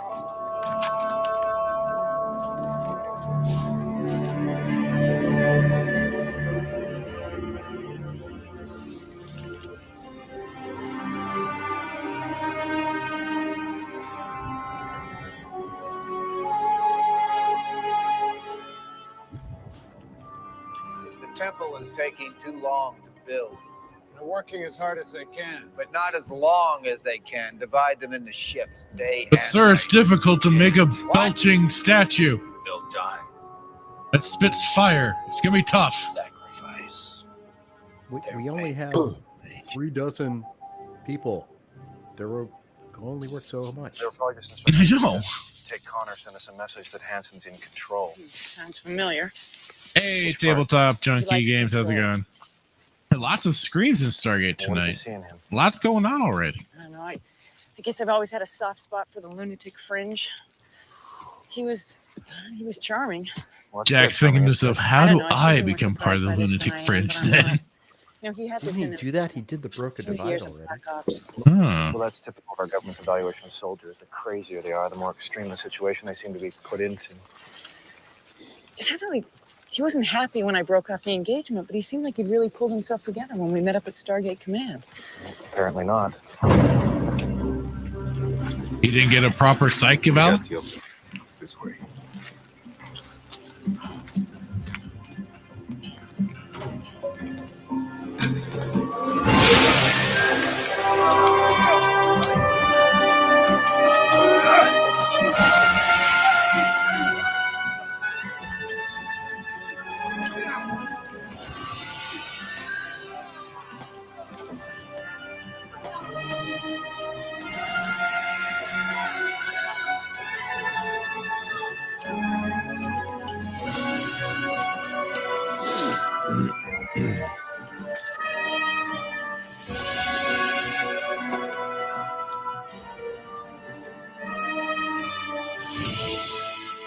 The road out of the valley, toward the mountain.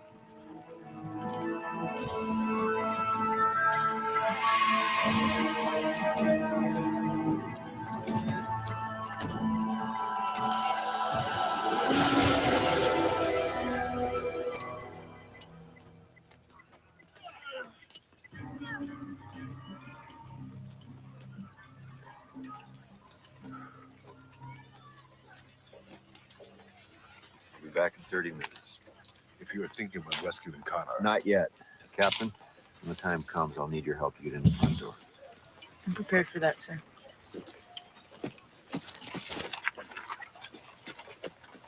there will be none left to worship him if this continues. Like Abraham. Who was Abraham? Biblical figure, believed to be the father of man. God tested his faith by instructing him to make a great sacrifice, his son Isaac. Did he sacrifice his son?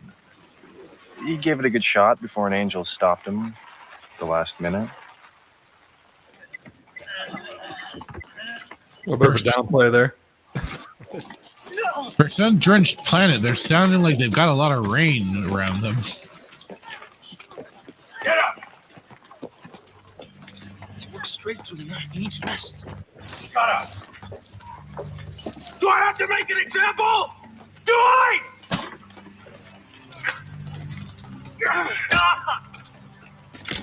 Hey, look over there.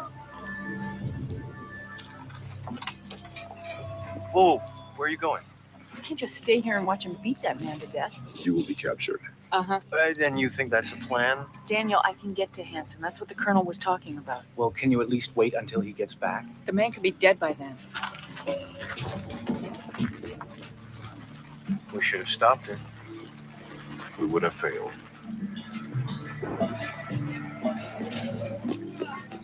Sounds like it's raining by Daniel and Teal. Over here, we got blue skies and sunshine.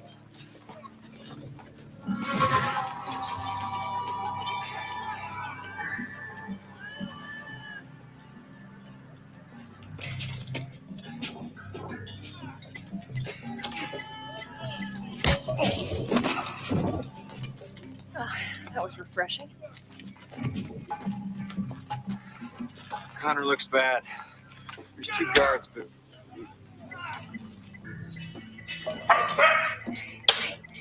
Daniel. Never mind. It's probably our only way in without a firefight anyway.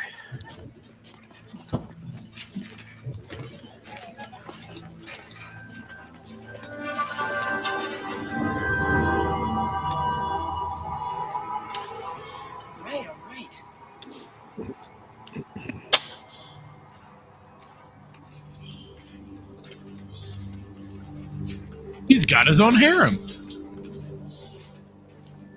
Oh, he's a god. Well, it's about time. Hello, Jonas. Full throne, bro. And you never thought I'd amount to anything.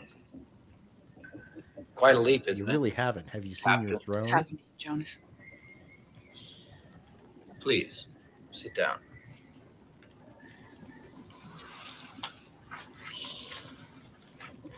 These caves were once mines. They permeate the hillside for miles, but these people have been multiplying like rabbits. They don't have the technology to dig themselves more space. They don't have the courage to leave the caves. It's like a third world country in a bottle. And you think you're saving them? Oh, I know I am. These people, they're human beings. They're like us. How can we turn our backs on them? Kidnapped from Earth, forced into slavery for centuries. Can't change that. Yes, we can. We must help. Well, how does posing as a god and slowly working these people to death help I them? hate that word. Stop using it. I am not posing. I am God. It is a matter of definition. My people need me. They believe in me. And because they believe... Is that Danny Masterson's dad? We're building a civilization, Sam.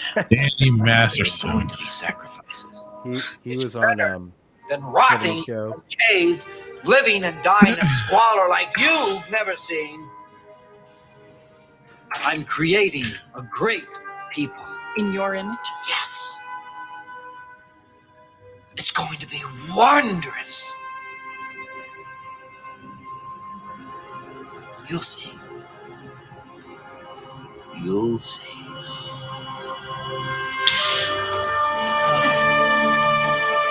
All right, we're gonna have to get one of them alone. Talk to them. They could give us away. Maybe not. Well, he was the Maybe father not. on Boy Meets World. Oh shit! I've got just the Yeah. candidate. Yeah, I could see that.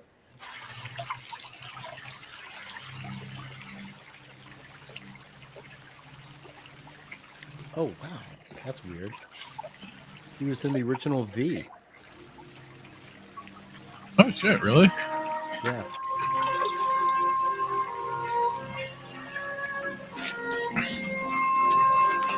Oh yeah, look, there it is. I really wish I understood these drawings. Why don't you ask your people?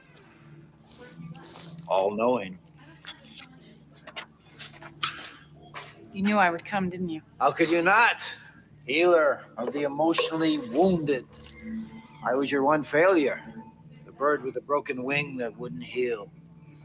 You seem to be flying well enough on your own. I hope that you would understand.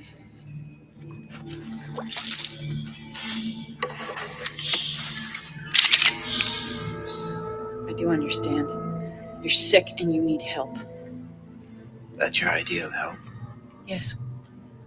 You're coming back with me. Well, you're gonna have to use it, Sam. Go on. Do it! Still loaded. Pull the trigger. Do it! Because so help me, that is the only way you're gonna stop me. What's a few deaths compared to the survival of my people? Killing their savior might irritate them a little, but at least I'd be gone. Don't make me do this. Go on. Pull the trigger. One more fraction of an inch. Shoot him! Shoot him! Shoot him! Shoot him! Shoot him! Oh.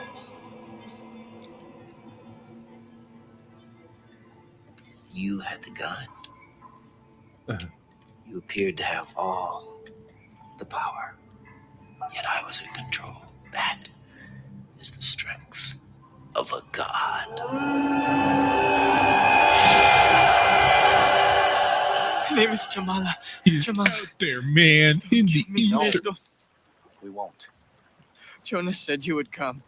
Devils with power like him here to destroy us. No, we're not devils. We're men like yourself. I'm Daniel, this is Jack, and he's Teal'c. Hi.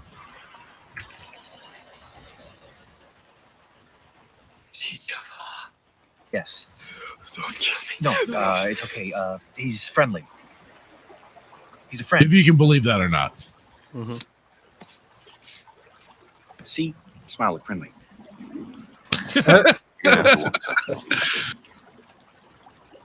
Now, how do you know he is Jaffa? Have you seen one before? No, just stories from when I was a young boy, long ago. He is a servant of the old gods, yes? Well, yes and no. He's from another place. So are we. Another place? Earth. It's way, way out there. And we have the same language. Us too. See, he's not amazing, a god, isn't a it? Man, a crazy man, granted, but Okay. Jonas is bad. it's all right. He can't hear you right now. He can't hurt you. But he will if you and your people continue to believe in him and follow him. He will save us. By laboring you in the sun until extinction. If we finish the temple, Jonas will make the sky orange. It will be safe to come out in the light. There will be no more sickness. The sky, orange. It's just smog, that's all. The sky. Up there. Just the I LA know light. The sky is. Yeah. Why? The sky's orange. It's good. There's no more sickness. From a certain point of Jonas view. will make the sky orange. Yes. He can. How do you know? He says he can. You know what he's talking about? I believe so.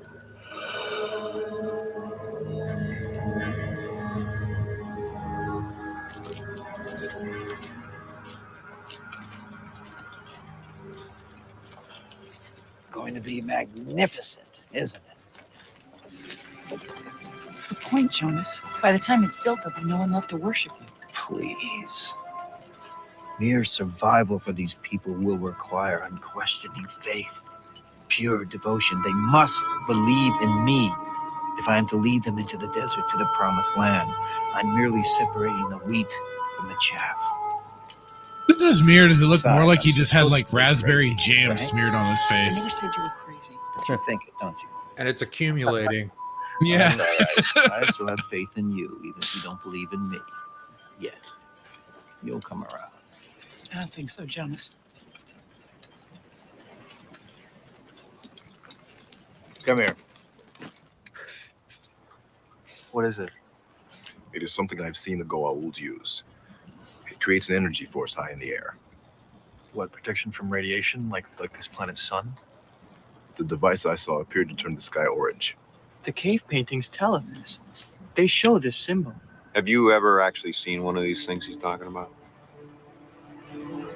Where?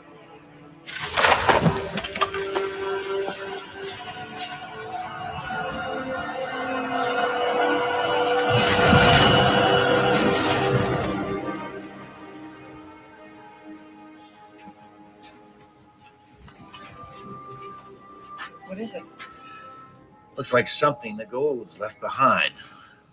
What I've gathered from the local folklore is that the ancient gods used it to make the sky orange to protect the people from the sun sickness. Some sort of shield. Yes, It's an ozone layer. You don't know how to work it. not my area of expertise. You never cared about my coming here because you wanted me, Jonas. You just wanted me to figure out how to turn this thing on for you. Oh, no. That's not true. I sincerely hope that one day you will agree to be my goddess. Fish breath. Turn it on. What if I won't? Then we will watch every last cave dweller die in the sun before I kill us both.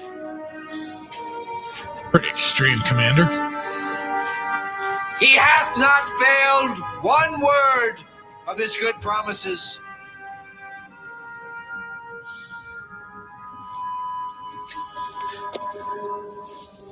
I've been carrying this for years. Uh-huh. All along, I've been looking for God.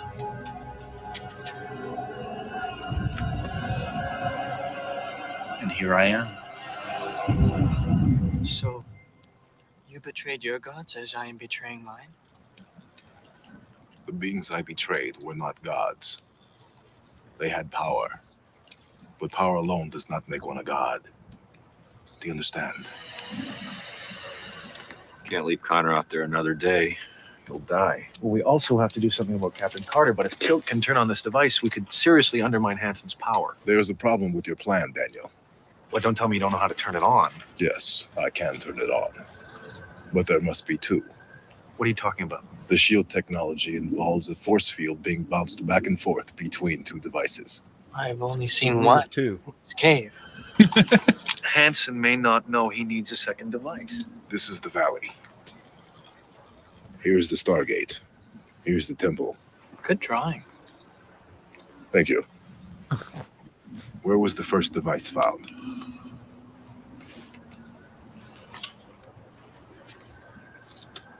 Then the second device.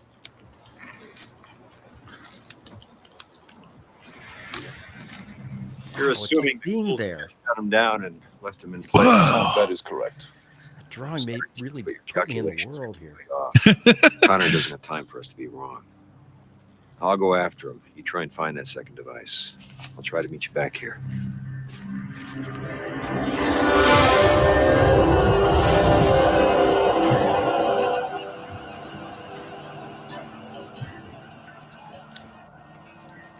How are the trees surviving this radiation?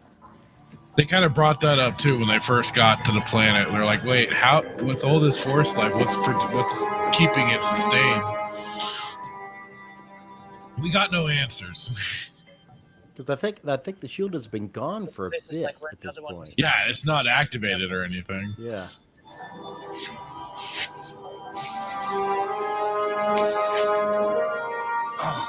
And then Sam pointed out how there's like there were no birds in the area or anything like that. Well, they should probably study the trees since they're resistant to radiation. Stand aside. Good start. Radiation is just an allegory for carbon. This is an episode about global warming. Good point. Oh.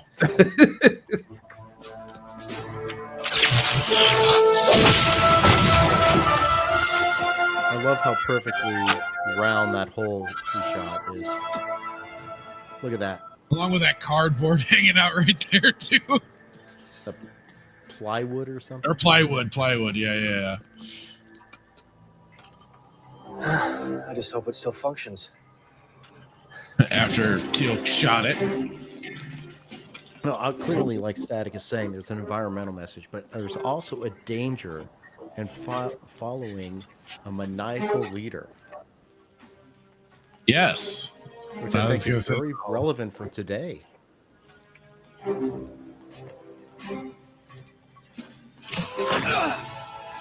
And he's like crispy from the sun. Yeah, he's very orange. Yeah. Wow, Stargate was telling the future, man. Jeez. And this is just like he did. He put everyone in front of the Capitol and let them bake. Sure. I've come all this way. Those are the gays. One black guy, too many other white guys. I think he's doing it wrong here. This is quite right. Let's go. We're going to walk out of here like we're on a date. Totally inconspicuous. Totally. Yeah.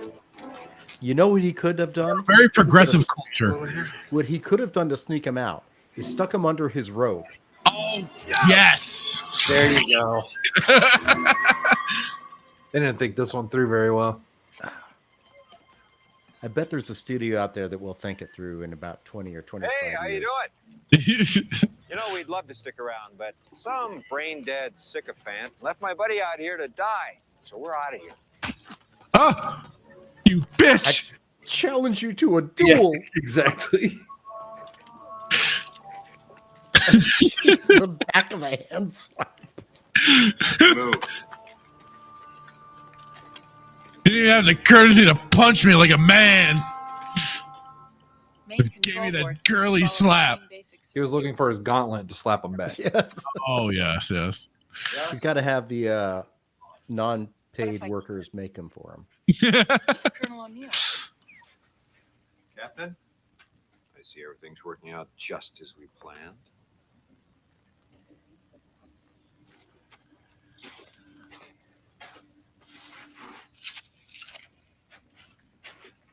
Shoot him. No.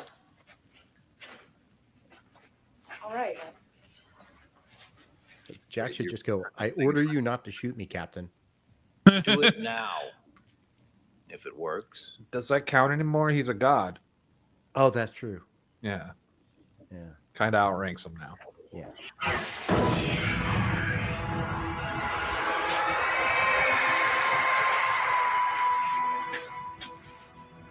It's beautiful.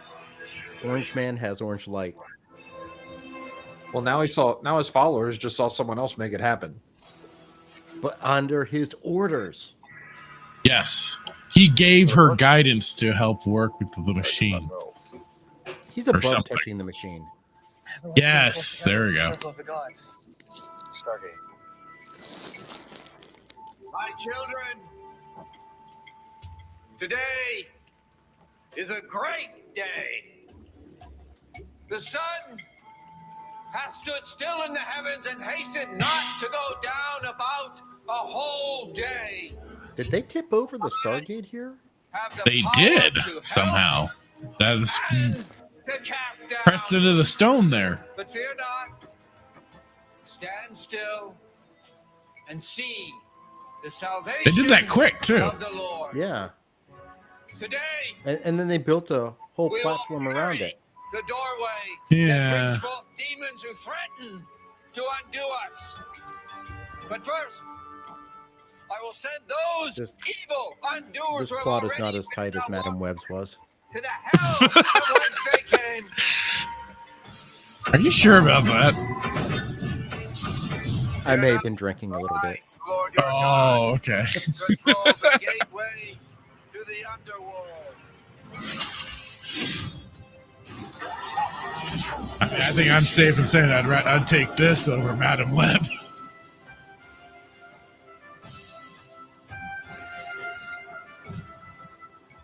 You said you wouldn't kill them. I'm not. I'm sending them back to Earth. Without sending the signal to open the iris, they'll die. Oops. Please, Sam. I'm having a moment here. I am the Lord your God. There's nothing I cannot do. No one is greater than I. No one is more powerful than I. Throw them in. Toss them in. If you call just show up and shoot him.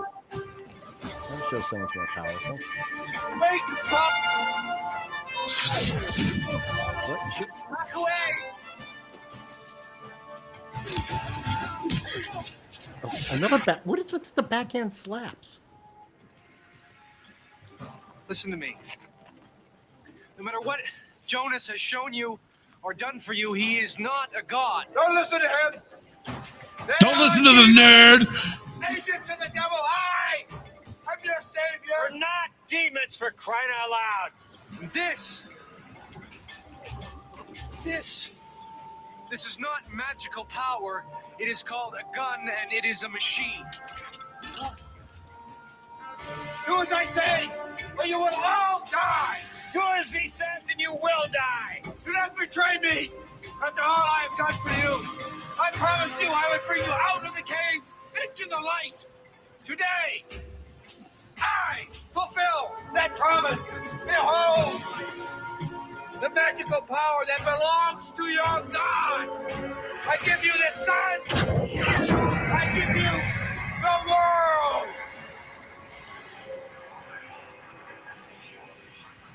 It's a little disappointing. It's not working.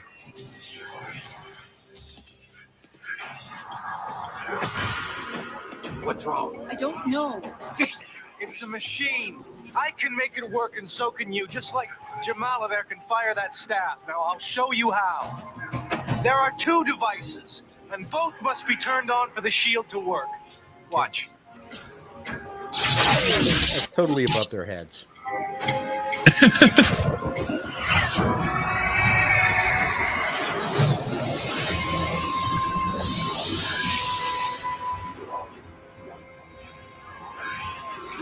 Let's bounce back in.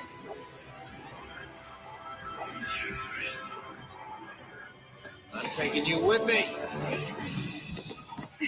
With the spear! Oh my god!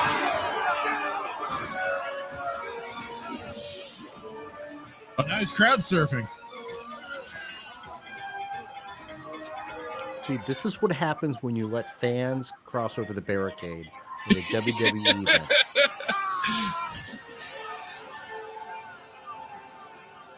And splat!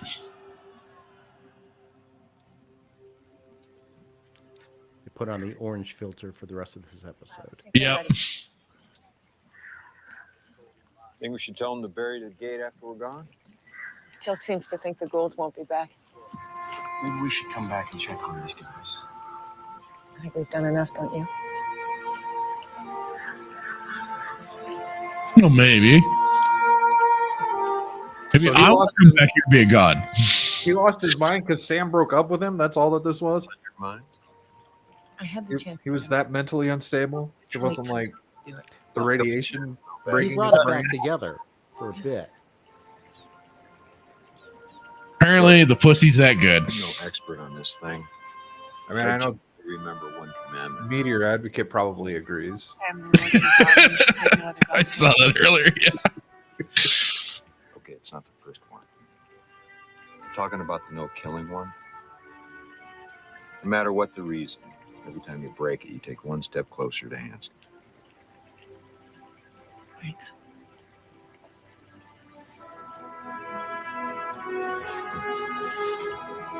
First Commandment, they need like General Order number 1. Do not interfere with other planets. Oh, what was the fun in that? Then we wouldn't have it. We wouldn't have They the shake series. hands on their planet too. Yes? Yeah, it's bigger than you can imagine.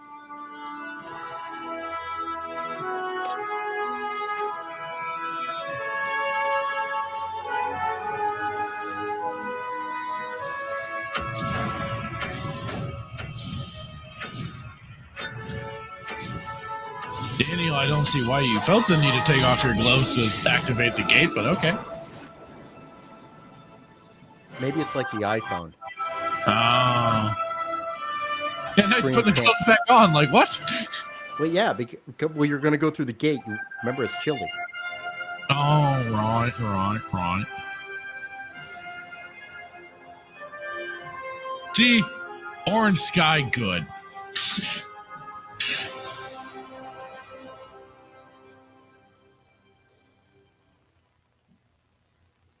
Well, and there we have it. Not How the long was best this episode. What was that? Was that a full 40 minutes? That one did feel shorter. I mean, even though I came in It late, is it still feels shorter. 43 minutes. It moved quick. It did. It probably helped that you also watched a terrible movie. I watched an amazing movie. It's amazing that someone made that. Well, no, it did. It moved along at a good pace. So this episode was, while kind of goofy, Derivative.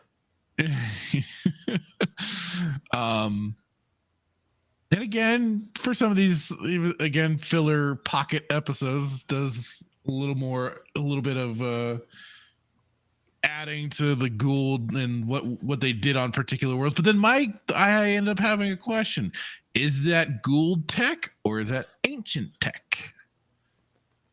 There is no such thing as Gould tech. If you really remember, they took everything. Yes, that's just that they took everything. That they're the ultimate scavengers of everything. See, I really think that here's a quote I was looking for. So Jonas should have said to like O'Neill, "You're an errand boy sent by grocery clerks to collect a bill."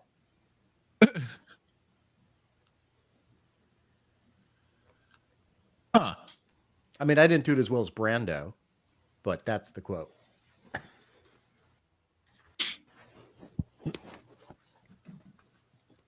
Isn't that the stuff with electrolytes? No, that's Idiocracy. I was No, thinking I have Apocalypse not Now. watched that. You haven't seen Idiocracy? No, I have not. Oh, Don't worry, we're living it. Yeah, that needs to I've happen. heard a lot of that. It's called yes. Twitter. It's called. I mean, you saw Thursday night. It's called Twitter.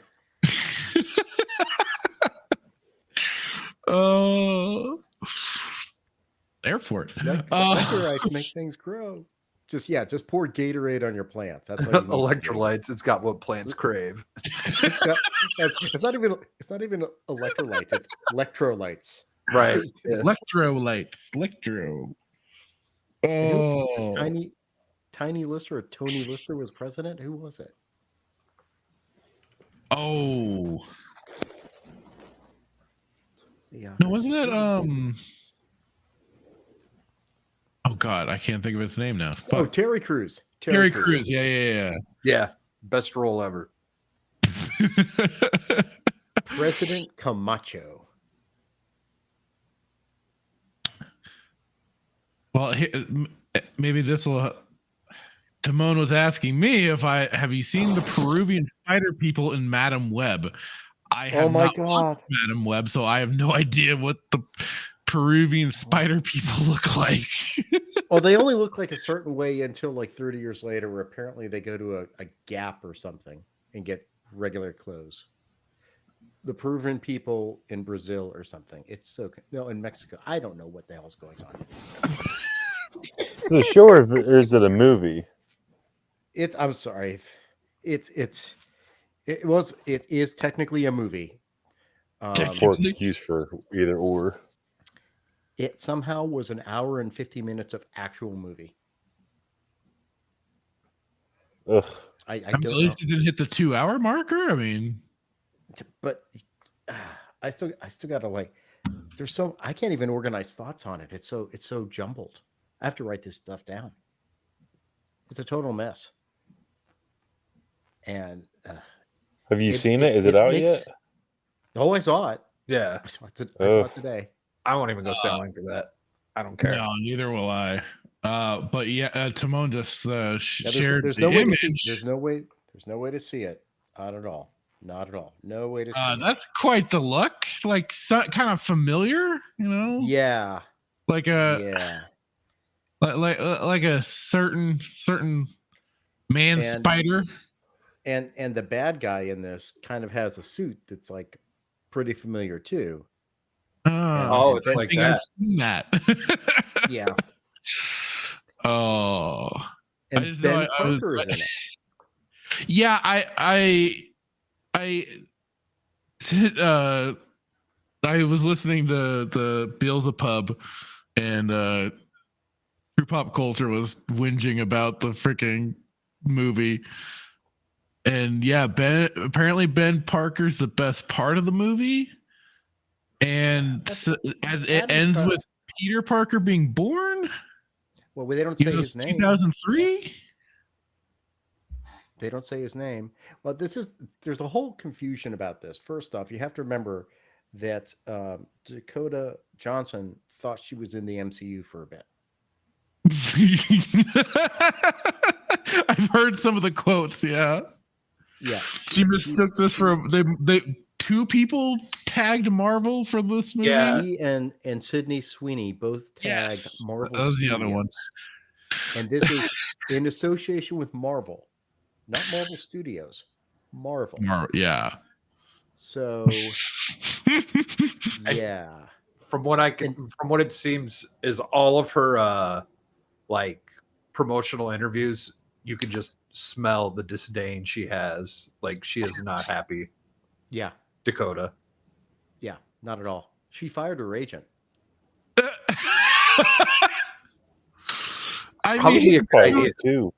You got the script in advance, right? Like you read the script. You had to have known what you were walking into, right? Well, that's and this is part of the thing I'm thinking about because I am actually going to do a video on this. I'm like, you have to go out there and still shill because Yeah. they have to try to you can't go out and say this movie sucks. Yeah, at least Mark Hamill said my part sucked. Everybody else's parts were great. Mine just sucked. No, he's wrong about that. His sucked and everyone else's sucked. Oh no, yeah, but that was the thing. He at least partly. I liked when did he not was drinking his the titty milk part of the though. movie. Yeah, I actually liked that. Technically, everybody drinks titty milk if you drink milk. Well, that's true. Yes, but we don't. Whale manatee creature thing is that? Yeah, directly from the source. And in regards to her getting the script beforehand, she thought she was working for the company that made the Marvels, not Morbius. Oh, so and now, right, the Marvels trash movie. Darn. Same with the Eternals. The Eternals was terrible. Ragnarok. It's almost like after a certain movie, things started sucking. But the big difference between Sony and Disney is Disney has way more shills. And so there's that fake air of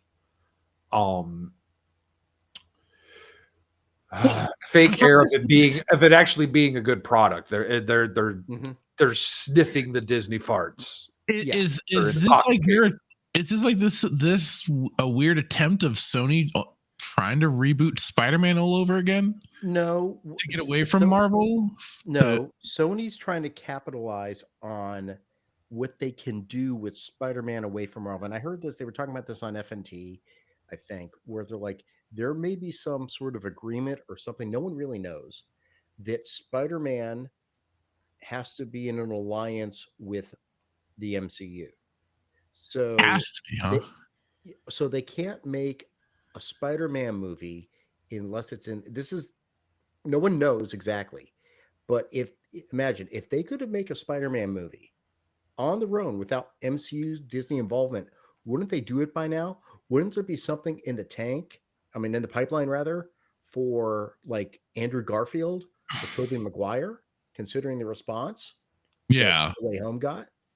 So it seems like everything they're putting out, you got Venom, you got Morbius, you got this, and then you got Craven coming up.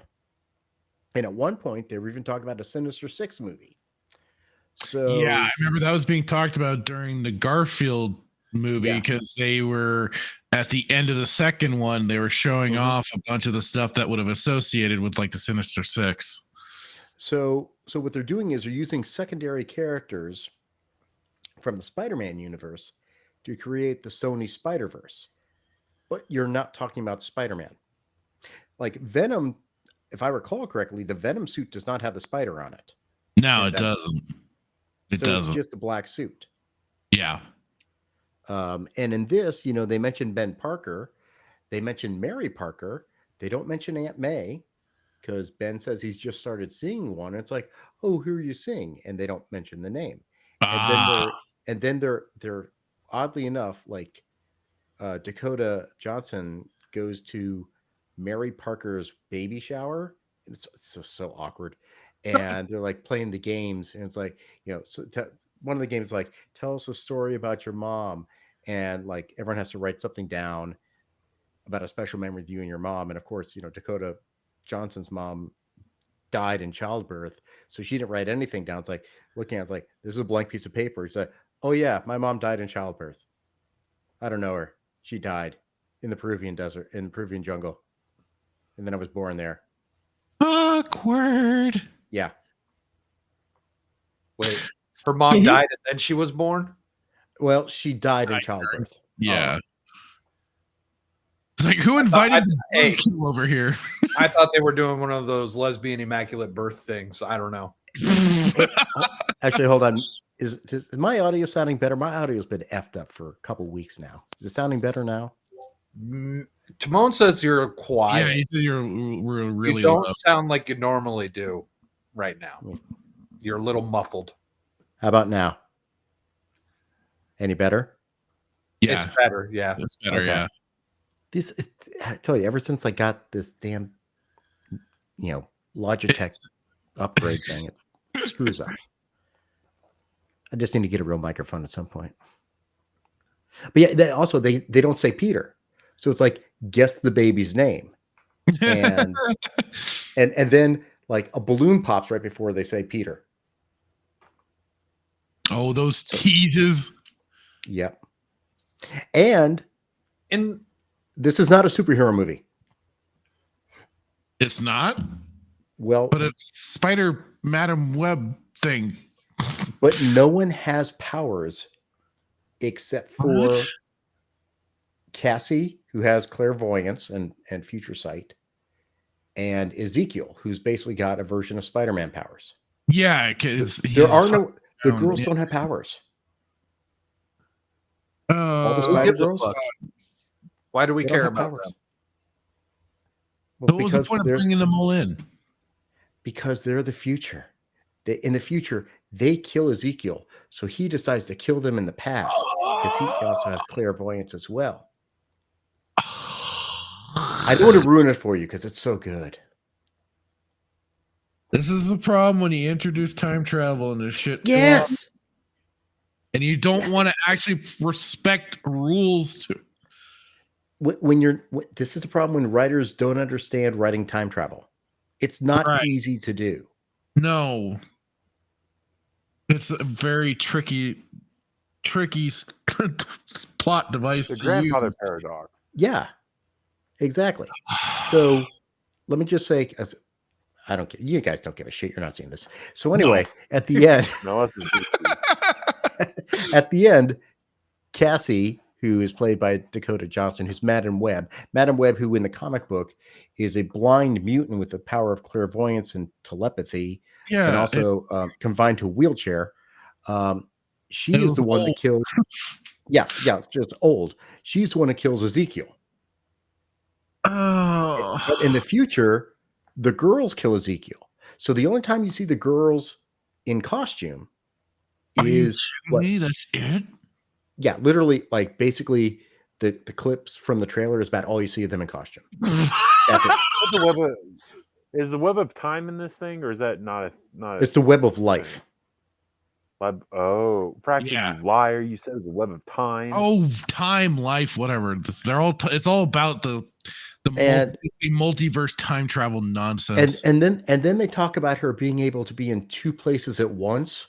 And I'm like, wait a minute, she is not the Cuisart Haderach. I mean, this is not Dune, okay? It's not Paul Atreides. So, like, she uses the power to say, like, the three girls are about to die because they're all in separate places on a collapsing roof, and she uses her powers to transcend time and save them all somehow. And then that's when she and Ezekiel fight, and then she pushes Ezekiel, and then he gets killed by a giant letter P. P from the Pepsi sign falls on him and kills him. Yeah, I Despite heard the fact. I heard the might of the Pepsi sign was great. yeah. Clearly, like Pepsi kill beats an Coke. immortal man. Yeah, he made like this dude like get hit by a ambulance. Was hit by a taxi. But when it takes all kinds of punishment, but a Pepsi sign is the end of all. Yeah. When Timon here says all three girls will be Spider people before Spider-Man in the first of his kind. Oh my god. Yeah. So also all three girls basically don't have parents. It's like one's like her mom is in an insane asylum and she's living with her dad who hates her. The others, of course, the Hispanic girl, her dad got deported. Of course. Yeah. And she has to hide until she's 18. I'm like, well, this is 2003. That's not how this works. You will be deported at 18, more likely than at 16. And then Maddie Franklin, her parents don't like her, so they're in China for some reason. So basically, in the end, all the girls go to live with Madam Web, who in the end is blind because she gets hit in the face by fireworks, and breaks her back. Couldn't see coming, literally, figuratively. You didn't see that coming. It's just like where's your future sight now, bitch? Yeah.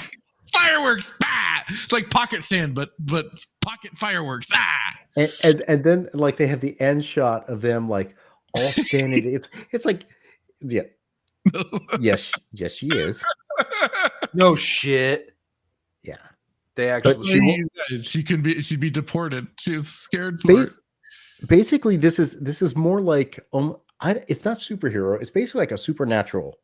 I don't want to use a thriller, but like a bad supernatural thriller from the 90s, where the girls are being chased by this guy, trying to kill them to prevent them from killing him in the future. And we don't know why they kill him in the future.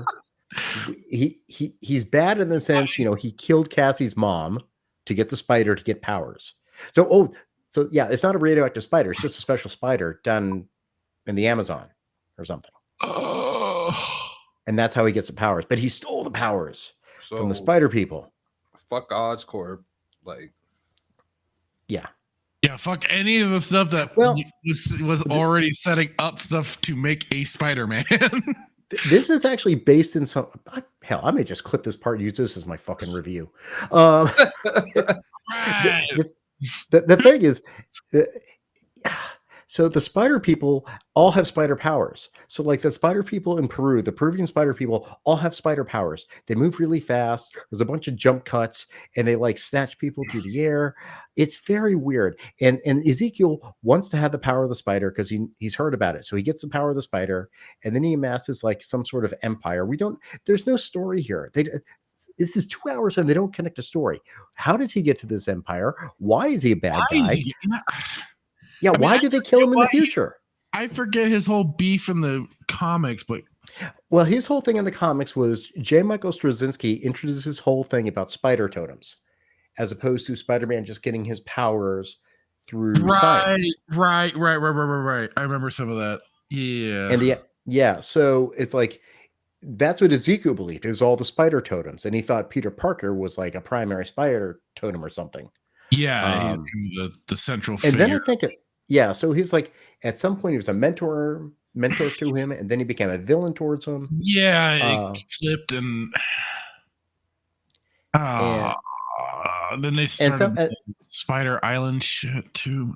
Spider Island was when just everyone became a spider. That was stupid. No, but that was like also like there's the guys hunting the spider people. Mm-hmm. I mean, there's JMS is actually a good writer. But I think he went the wrong way when he was doing that. Spastic.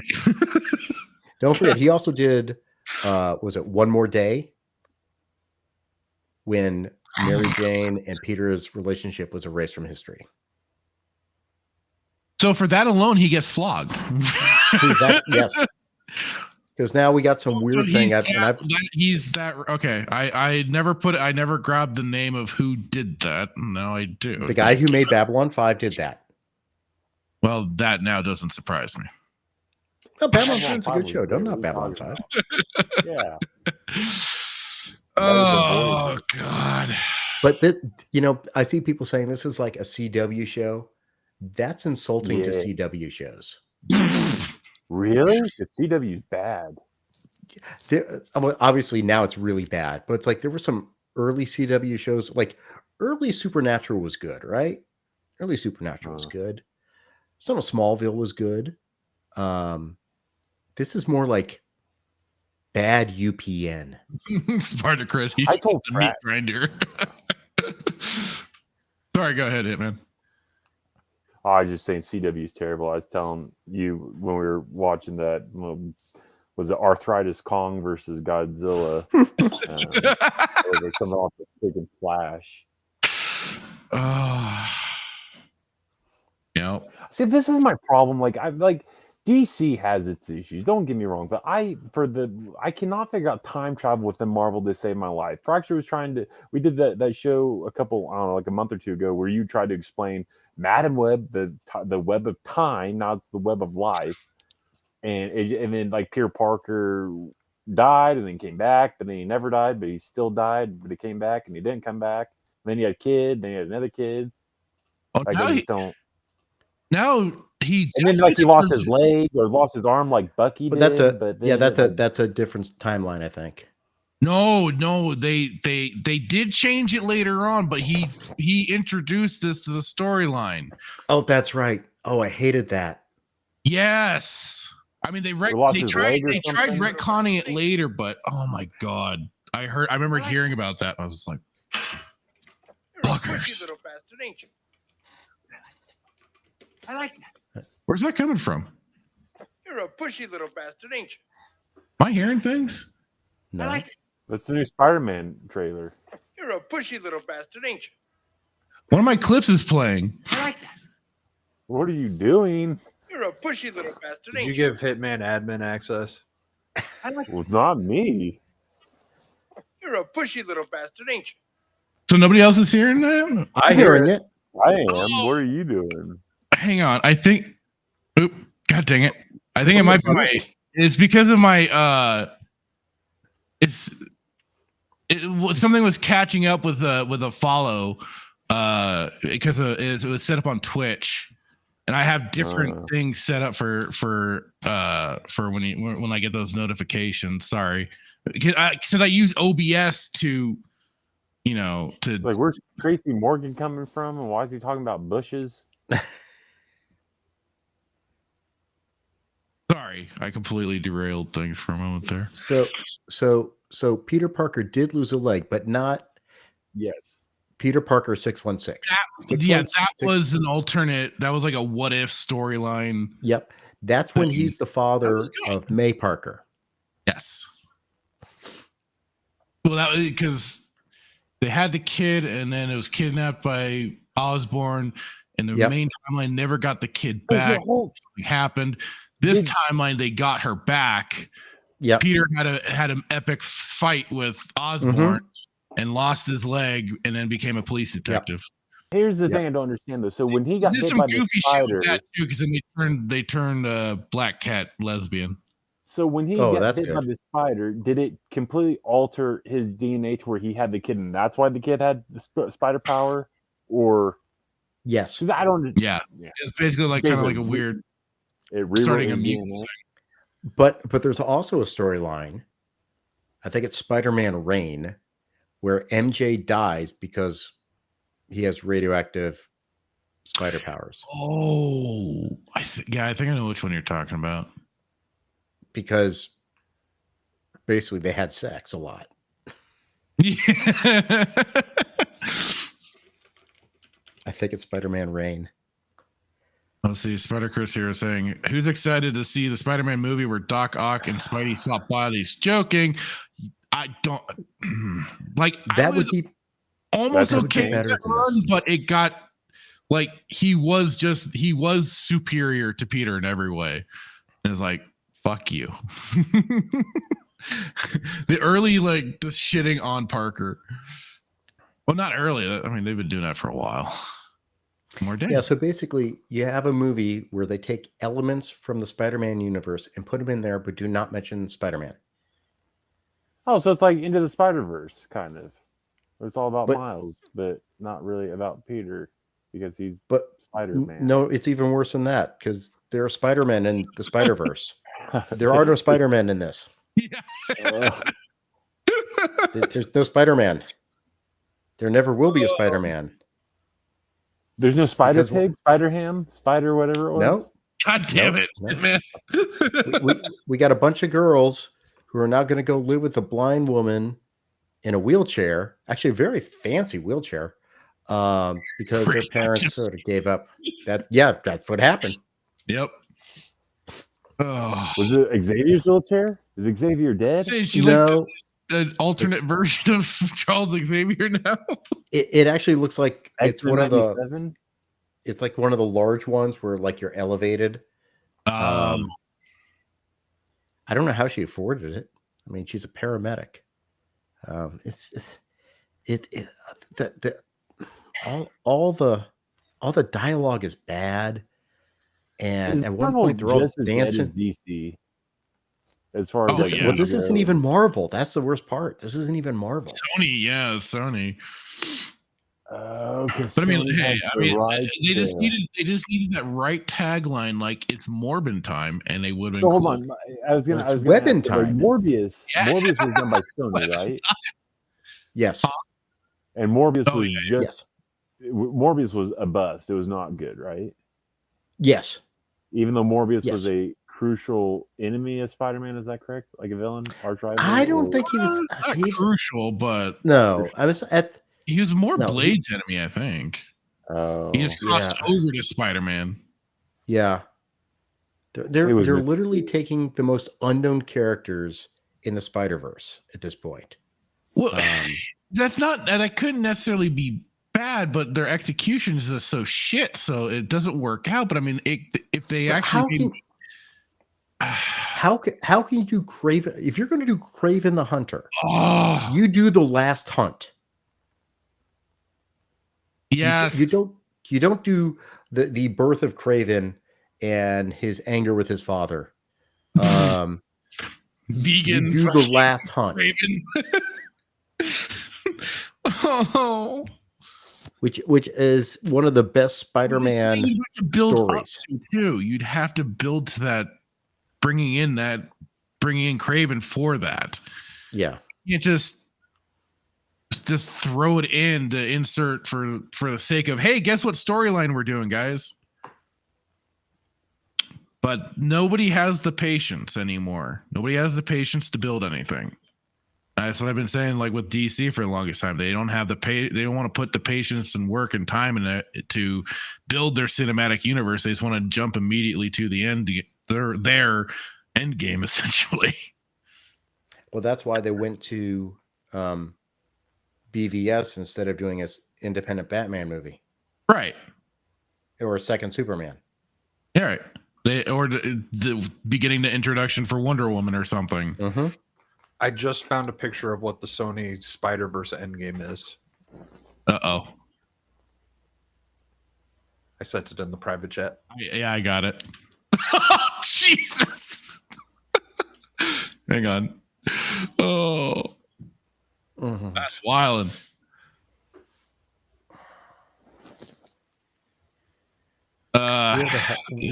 Peter's got quite the growth going there. No, Jesus. Poor Mary Jane. Did any wonder she died from Well, I mean, woo. His appendages are sticky, right? He's able to stick to walls, so he makes things fun.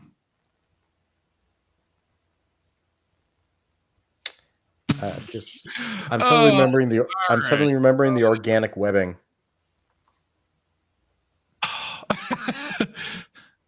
Not a bad idea. No, it kind of makes sense. And that's They the even thing. put it- It gives him a little more spider powers than just crawling on walls. What's his webbing? Did he make it, or was it organically made, like in the Tobey Maguire? He made it originally. He originally made the web shooters to do all of what he does, to do whatever. And that's why Peter Parker was like smart. He did all this stuff. Like he was a science nerd. Well, he was a science nerd. He was very. He had the ingenuity to and also just the he could improvise very well in fights. That was like the whole thing to Spider-Man, and that's why he also bantered with his villains. It threw them off. It gave him an edge. Did Raimi do the Tobey Maguire movies? Was it Raimi? Yes. So why did he take the organic approach? Was that ever in the comics or no? I actually think that it eventually come into the comics after. After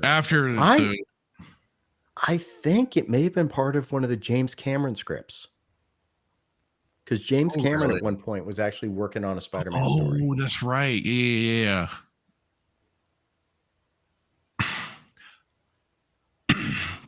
And that when I think about it now, it's just like that is kind of what confuses me is with Raimi apparently being such a he was apparently a big fan and with all the old comics and stuff like that. So I don't know why to switch over to suddenly having organic versus having the web shooters. I don't know. Yeah, which is I don't know. I mean, I say this obviously as a DC guy. I always thought it was cooler to have like the fact that he made it, it seemed like it'd be more challenging when he fought and everything. Because you have to be tactical, you have to be strategic with how much you have. Right. And I never saw Spider-Man have a utility. But did he have a utility belt where he just keep extra one of these cartridges? Yes, he on? had the extra webbing in his belt cart, and he had the cartridges, stuff like that. Yeah. And that was sometimes a plot device. At times it was like, oh shit, I've run out of. That's why I say, he could improvise in fights very well when those moments happened. Or like he would need money to buy chemicals for web fluid. Yeah. A little bit different when you organically have them, right? There's no limit to your, Technically, yeah, there'd be no limits. Well, unless, like what you produce. Also, there's performance issues. We saw Spider-Man 2. Yes, there were performance issues. Mental block, yeah, and that was talked about in No Way Home. But the real sad part is when we had Iron Spider-Boy, it really detracted from the character because Peter Parker was a hero on his own without Iron Man. Not with Tony Stark. Tony Stark didn't make him a hero. Yeah. Right. And that's what annoyed me when he even got like the suit that looks like regular Spider-Man suit for that for that movie, and then suddenly he hacks it, and suddenly he has all of these ways of using the webbing and not his own creative mind coming up with solutions and ideas on how to use his web in different ways, in ways of combat, in ways of saving people, et cetera, et cetera. It all came from Stark. Let's have a I think it'd be cool to have just a quick roundtable. I know Fractured, you know if I talked about this, but Static and Bradley, I want to see who would you say is your favorite Spider? Like, who did it better? Was it the Tobey Maguire movies? Was it Andrew Garfield? Or we'll throw Tom Holland in there just for the sake of just throwing Tom Holland in there. As far as like who played Spider-Man better and who played a better Peter Parker.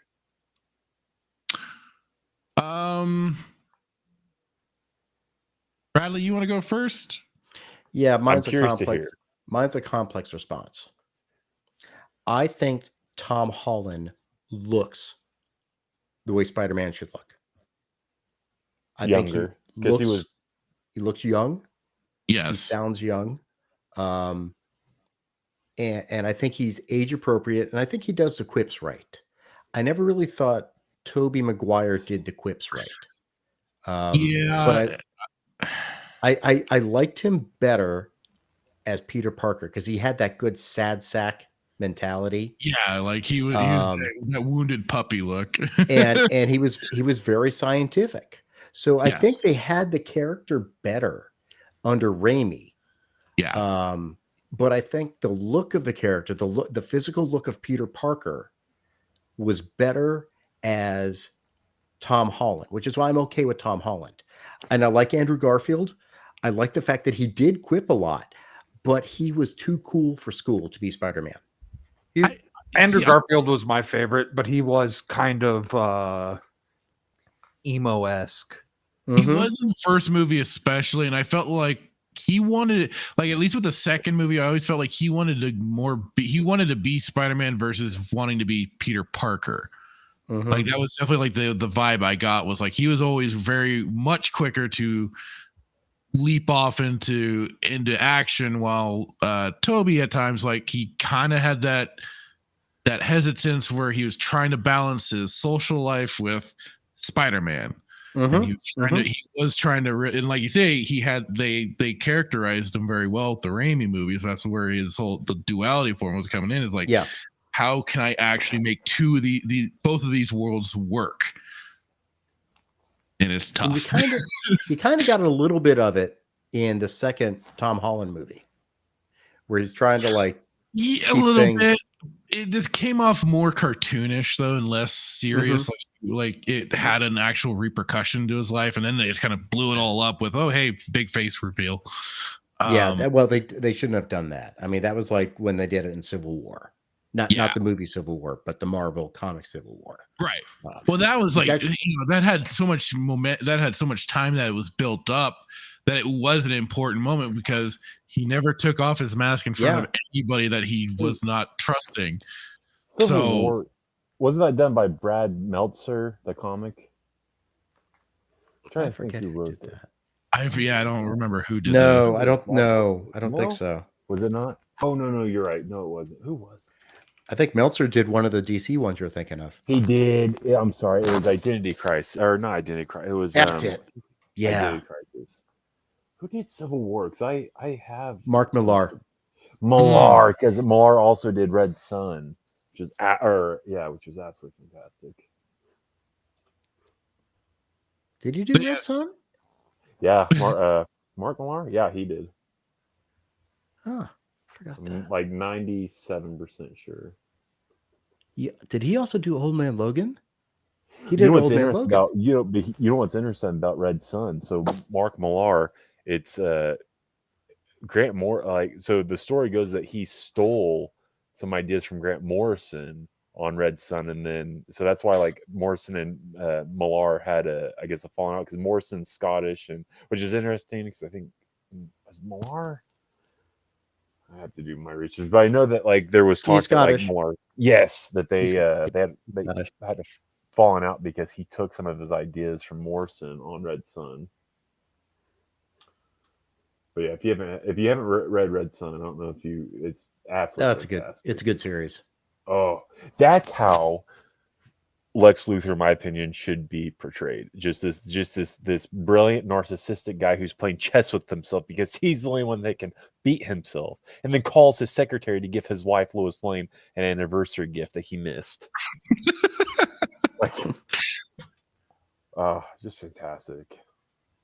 They did animated movie, and it was absolute trash. Like, because I think the Red Sun adaptation. Yeah. Well, because you can't have Superman, liking Stalin. That's can't happen in American TV. You got to have Superman kill him. Well, don't forget they also did the when they did in Justice League when what's his name, Vandal Savage took over the planet. It was very clear there was a certain crooked cross symbol that was being analogized to when they showed the symbols of Vandal Savage, and the it was very much totalitarian 1930s Germany society, but they didn't say it. I haven't read a lot of Vandal Savage. There's I think what was it? Who did it? It was Batman. It wasn't Rest in Peace. It was Fracture. We were talking about last week. Who did I say wrote that comic? It was Ra's al Ghul, where Batman basically has a way to kill all the Justice League. Who wrote that? It's not Grant Morrison. It wasn't Mark Moore. Who did that? I'm trying to think of the recent ones. Oh, it was older. It was back in okay. Hold on, but somebody filibust while I try to find this because it was a fantastic comic. But it's basically Ra's al Ghul hacks into the Bat computer and steals Batman's plans that he has as a contingency plan to wipe out the Justice League in the event. Tower of Babel. Yes, thank you. Who wrote it? Tower of Babel. Hold on. It was a JLA series. Mark Wade.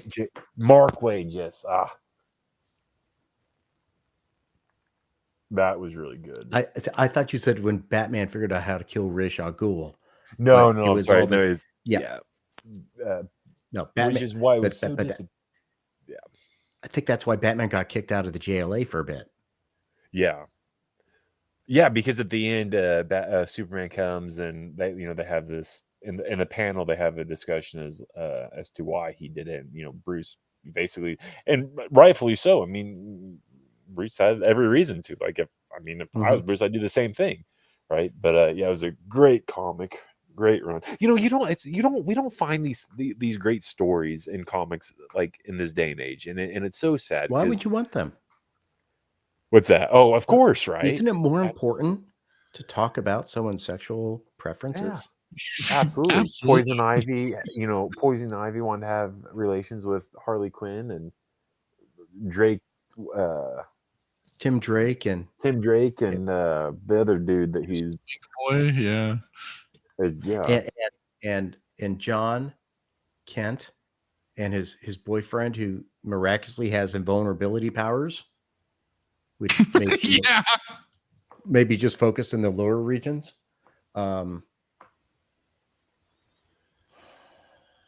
the purple haired. It's just it's see, because then you have these great writers like you know Scott Snyder and Jeff Lemire and you know Tenney and all these guys. And like I've enjoyed their writing. Right, they've left Marvel and they've left DC and they've gone indie, right? Because they either DC and Marvel have you know made them mad, or they just don't want to write the way that DC and Marvel wants them to write.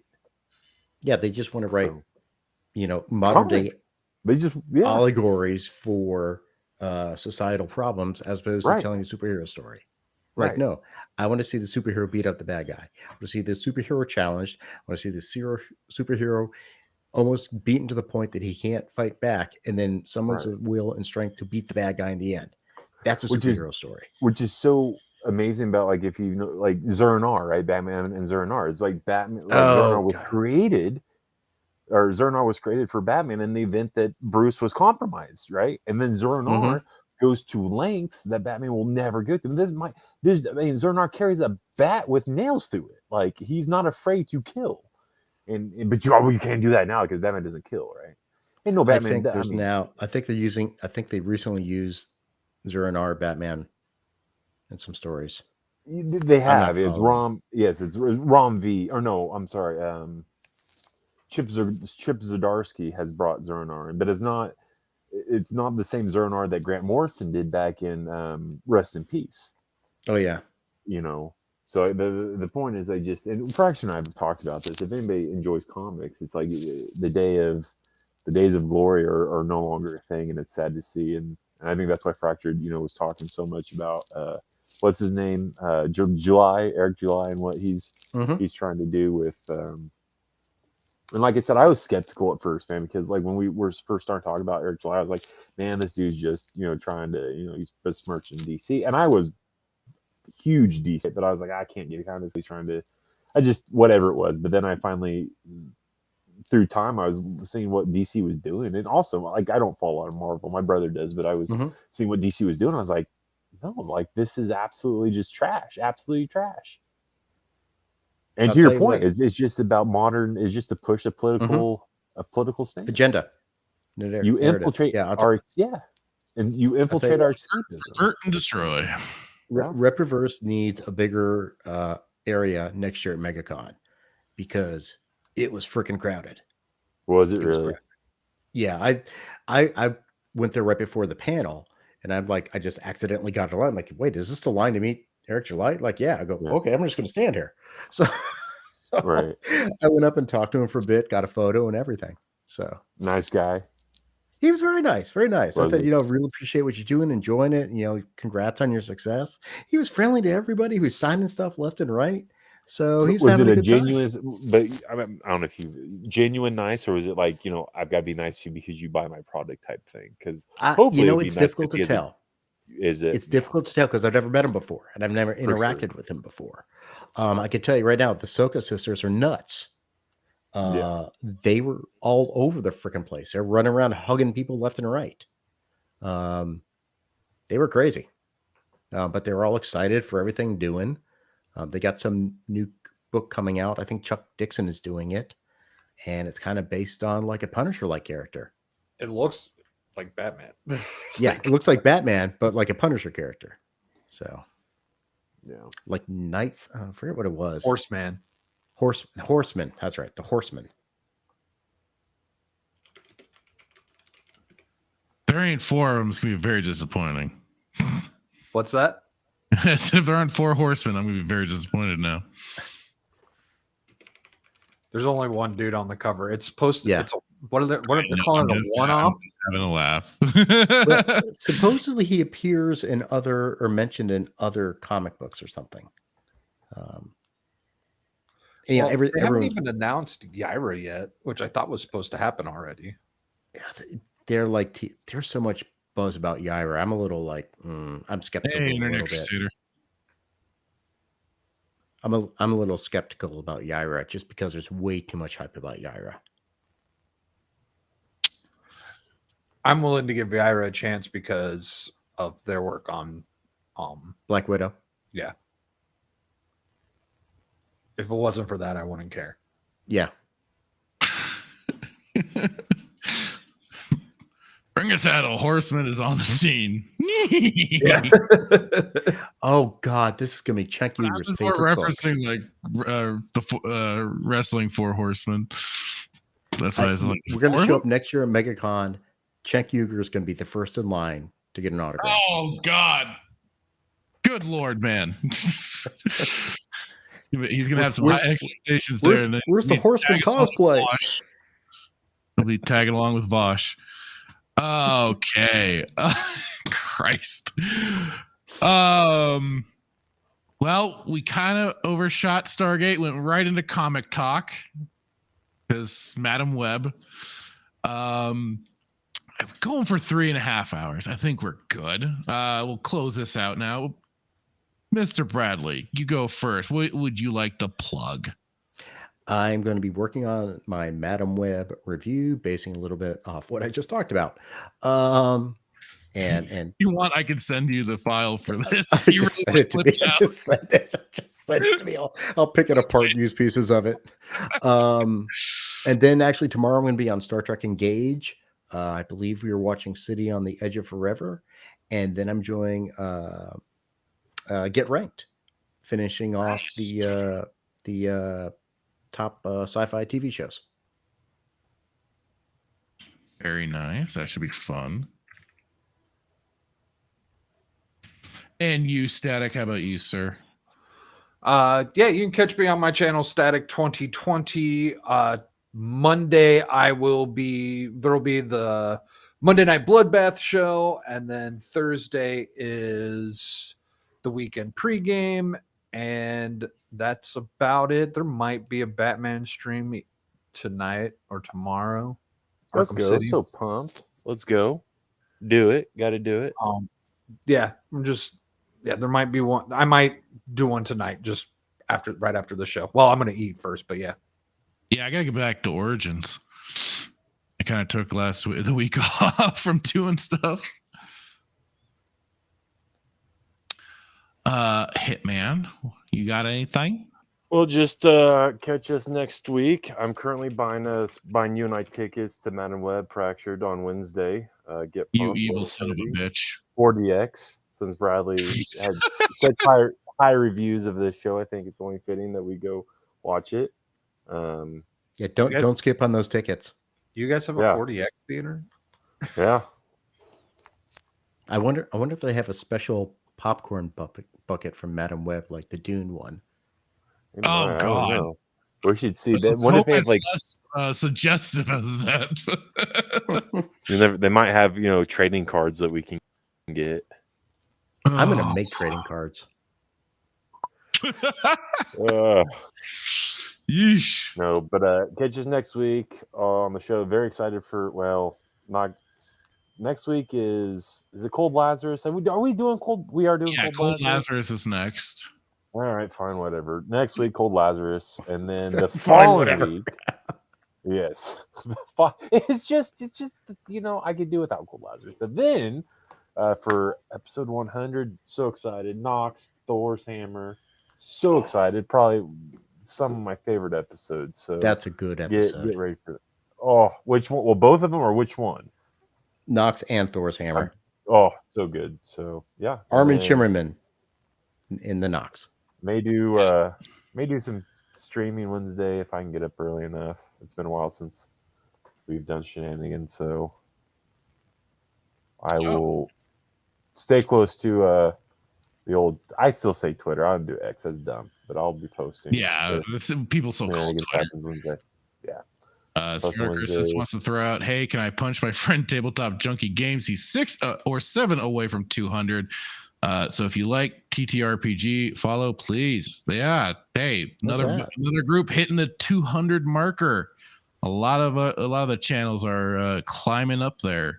Devil Made Me Do It. His channel hit 200 for Bill's a Pub and everything. I think Paul Hadoken too was saying something about hitting that mark. And Jesus, Static, I just looked on your channel. You're at 308 now. Let's go. Damn. So pumped. Duke's at 145, climbing up there too. Almost at 150. Good times, good times. And then for myself, next week, Tuesday, I will be joining Melee Games over with. We're gonna be playing Heroes of the Storm. So February 20th, 6 p.m. Pacific Standard Time, 7 p.m. Mountain Standard Time. I'll be jumping in with them. I'll be streaming here on this channel and on all the other places that I usually stream games for. So check that out. Wednesday, I should be getting back to some Batman Arkham Origins. I was having fun with that.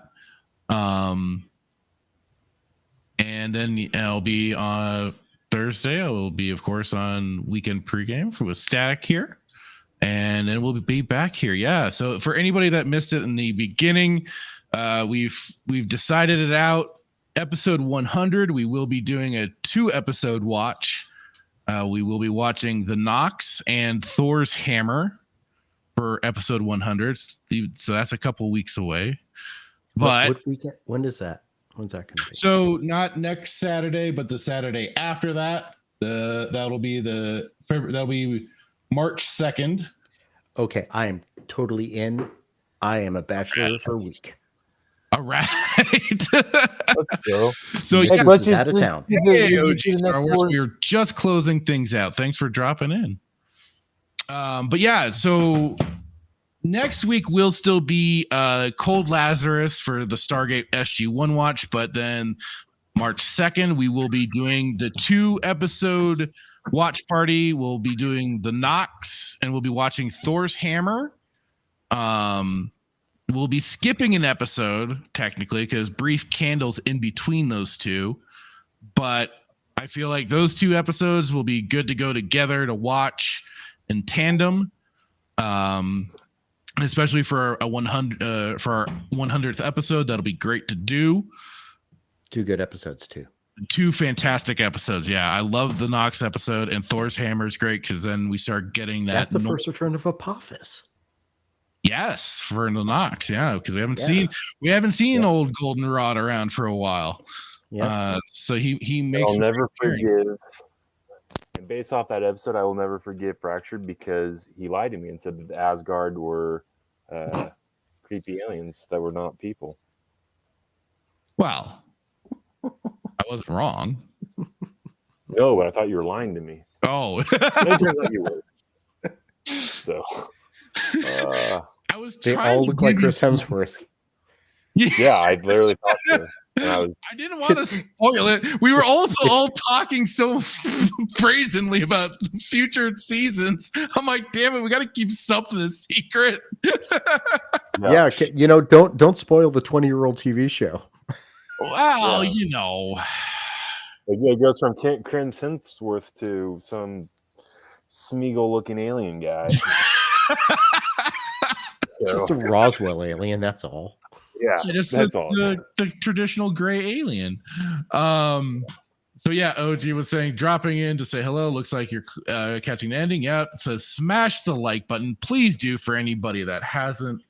We're hitting 13 likes. Very nice. Let's go. So pumped. What we'll be watching on March 9th. So then that will. Well, I'm debating it. We may go back to Brief Candle, which is the whole. Probably not. Jack eating the sex cake and turning old. We might just skip that and go right into the Torment of Tantalus. Which is another good episode. That is another good episode. So you could just cover Jack ate the sex cake, got old, got young. There we go. We've covered that episode. So yeah, we'll go into. I think we'll do that. We'll just go into Torment of Tantalus because that's a much better episode. But yeah, so that'll be March 9th. So that'll be good times. And again, thank you to Static and Duke Devil for being here, joining us for the watch party, adding to more of the conversation. Always a blast. And thank you, chat.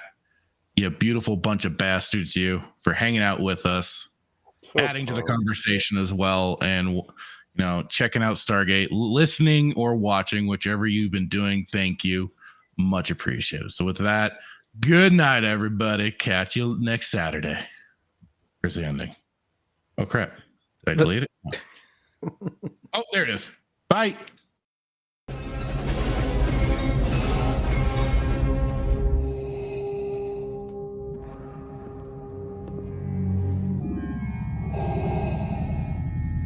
What is thy bidding, my master?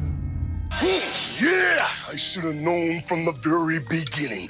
From what you said. Yeah, when the mega powers were formed. Yeah, what you were out for from the very beginning. Yeah, you were after what was mine. I remember what you said. You can destroy the Emperor. Join me. Together, we can rule the galaxy as father and son. Yeah, that one was rough. Those words right there. Yeah, I got stuck, yeah, but I swallowed it anyway. Didn't like the taste, but I swallowed it anyway, yeah. But I remember the time when there was a conquistador out of the ring. The one that's so jealous that he can't stand it, yeah. Yeah, you came in there with your poses, yeah, but you made a big idiot out of yourself, yeah. And speaking of idiot things, what about that stupid idea? Did you forget that one? Think back. That right there sealed your fate. Yeah, it put the madness over the edge. But I'll tell you what felt even better, yeah, was in the dressing room, in the first aid room. Me being unselfish, yeah, said go ahead, do the thing, yeah. You won't steal my thunder, no. When you take a look at the madness's eyes, all you're gonna see is complete and utter